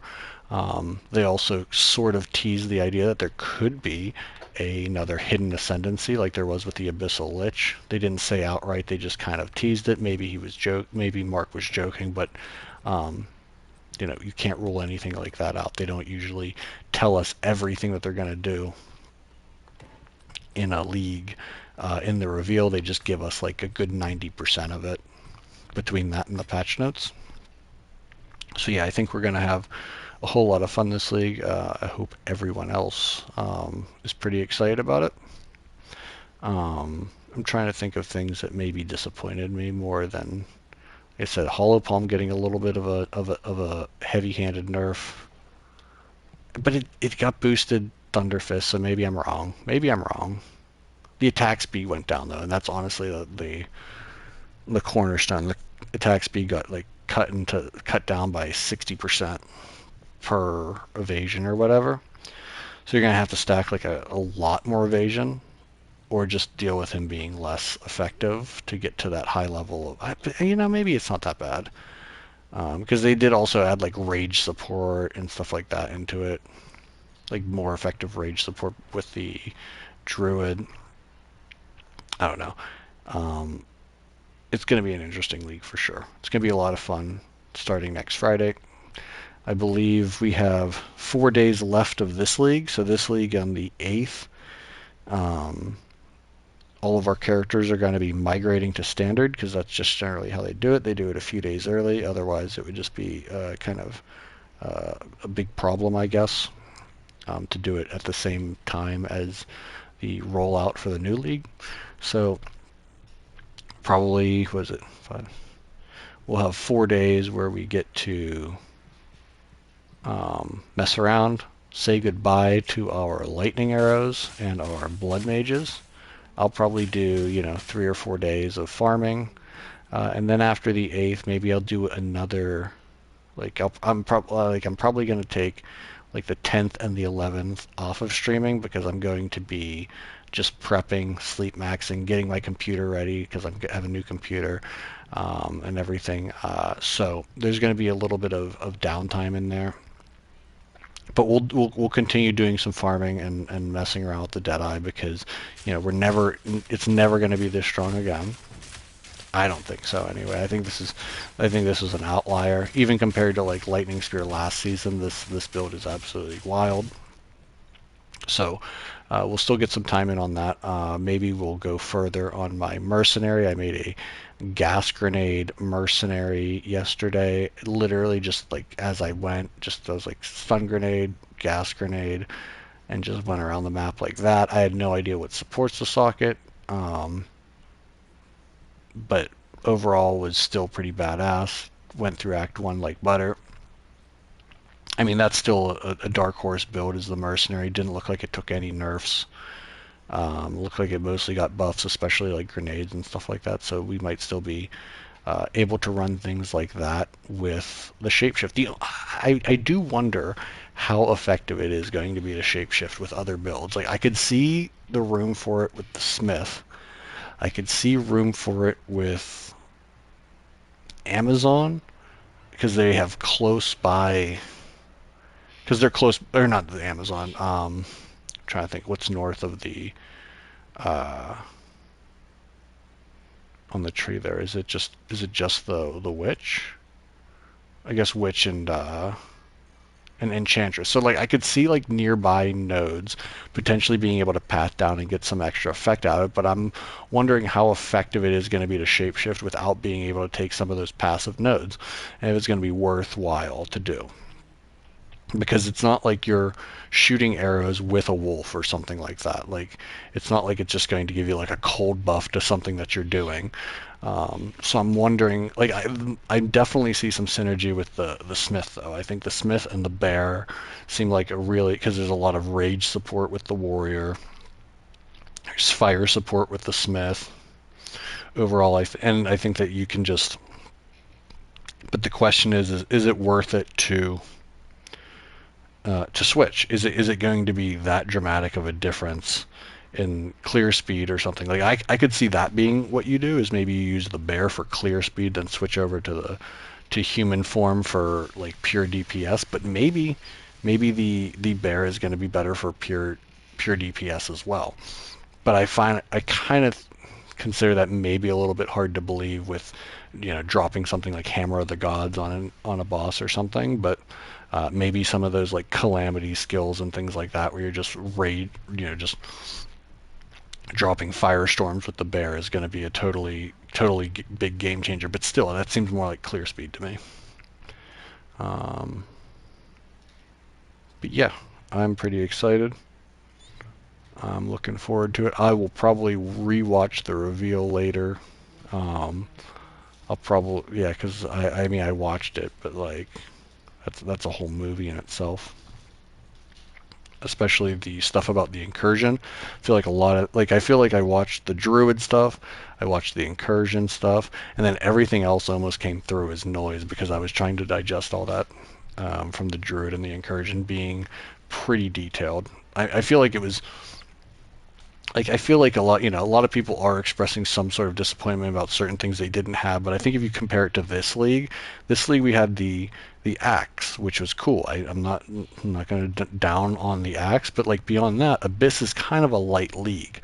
It seemed more complex probably at the time, but once you actually got into it, it's basically kill the monsters on the surface, kill the monsters underground if a depth appears, and you can get a invitation to fight Kulamak. Kulamak is basically less than a punching bag. He's a doormat, So and there's the crafting mechanic. This one has like five or six or seven crafting mechanics and like other things that you can do to augment your character and skills, um, and just a lot longer, more tedious, and not in a bad way, but a more intricate process to do it. So I think this league is just a whole lot more depth as far as a lot of that stuff. So I'm hoping everyone else is ready to jump on and hopefully have the best league yet. Um, Other than that, I think I'm gonna head out for the night. We'll probably be on tomorrow farming and yapping with this guy, since he's going to be going away. Oh, also just want to mention, Roa didn't get buffed. A lot of people were saying delete Roa, nerf Roa. Sorry, I didn't mean buff. I meant nerf Roa. A lot of people wanted to nerf it or remove it. Didn't get removed. Didn't get nerfed. In fact, I think it got a buff. Lost the movement speed. Got the skill speed back up to 100%. To me, I would swap that right now. I would change my Roa at 15% extra movement speed. I would take that away for the 100% reduction in skill speed mitigation. Okay. All right. I think that's going to be it for me. Hope you guys have a great rest of your night. Enjoy going over the patch notes some more if you'd like. Um, get some rest this week for the upcoming league. I'll see you guys tomorrow.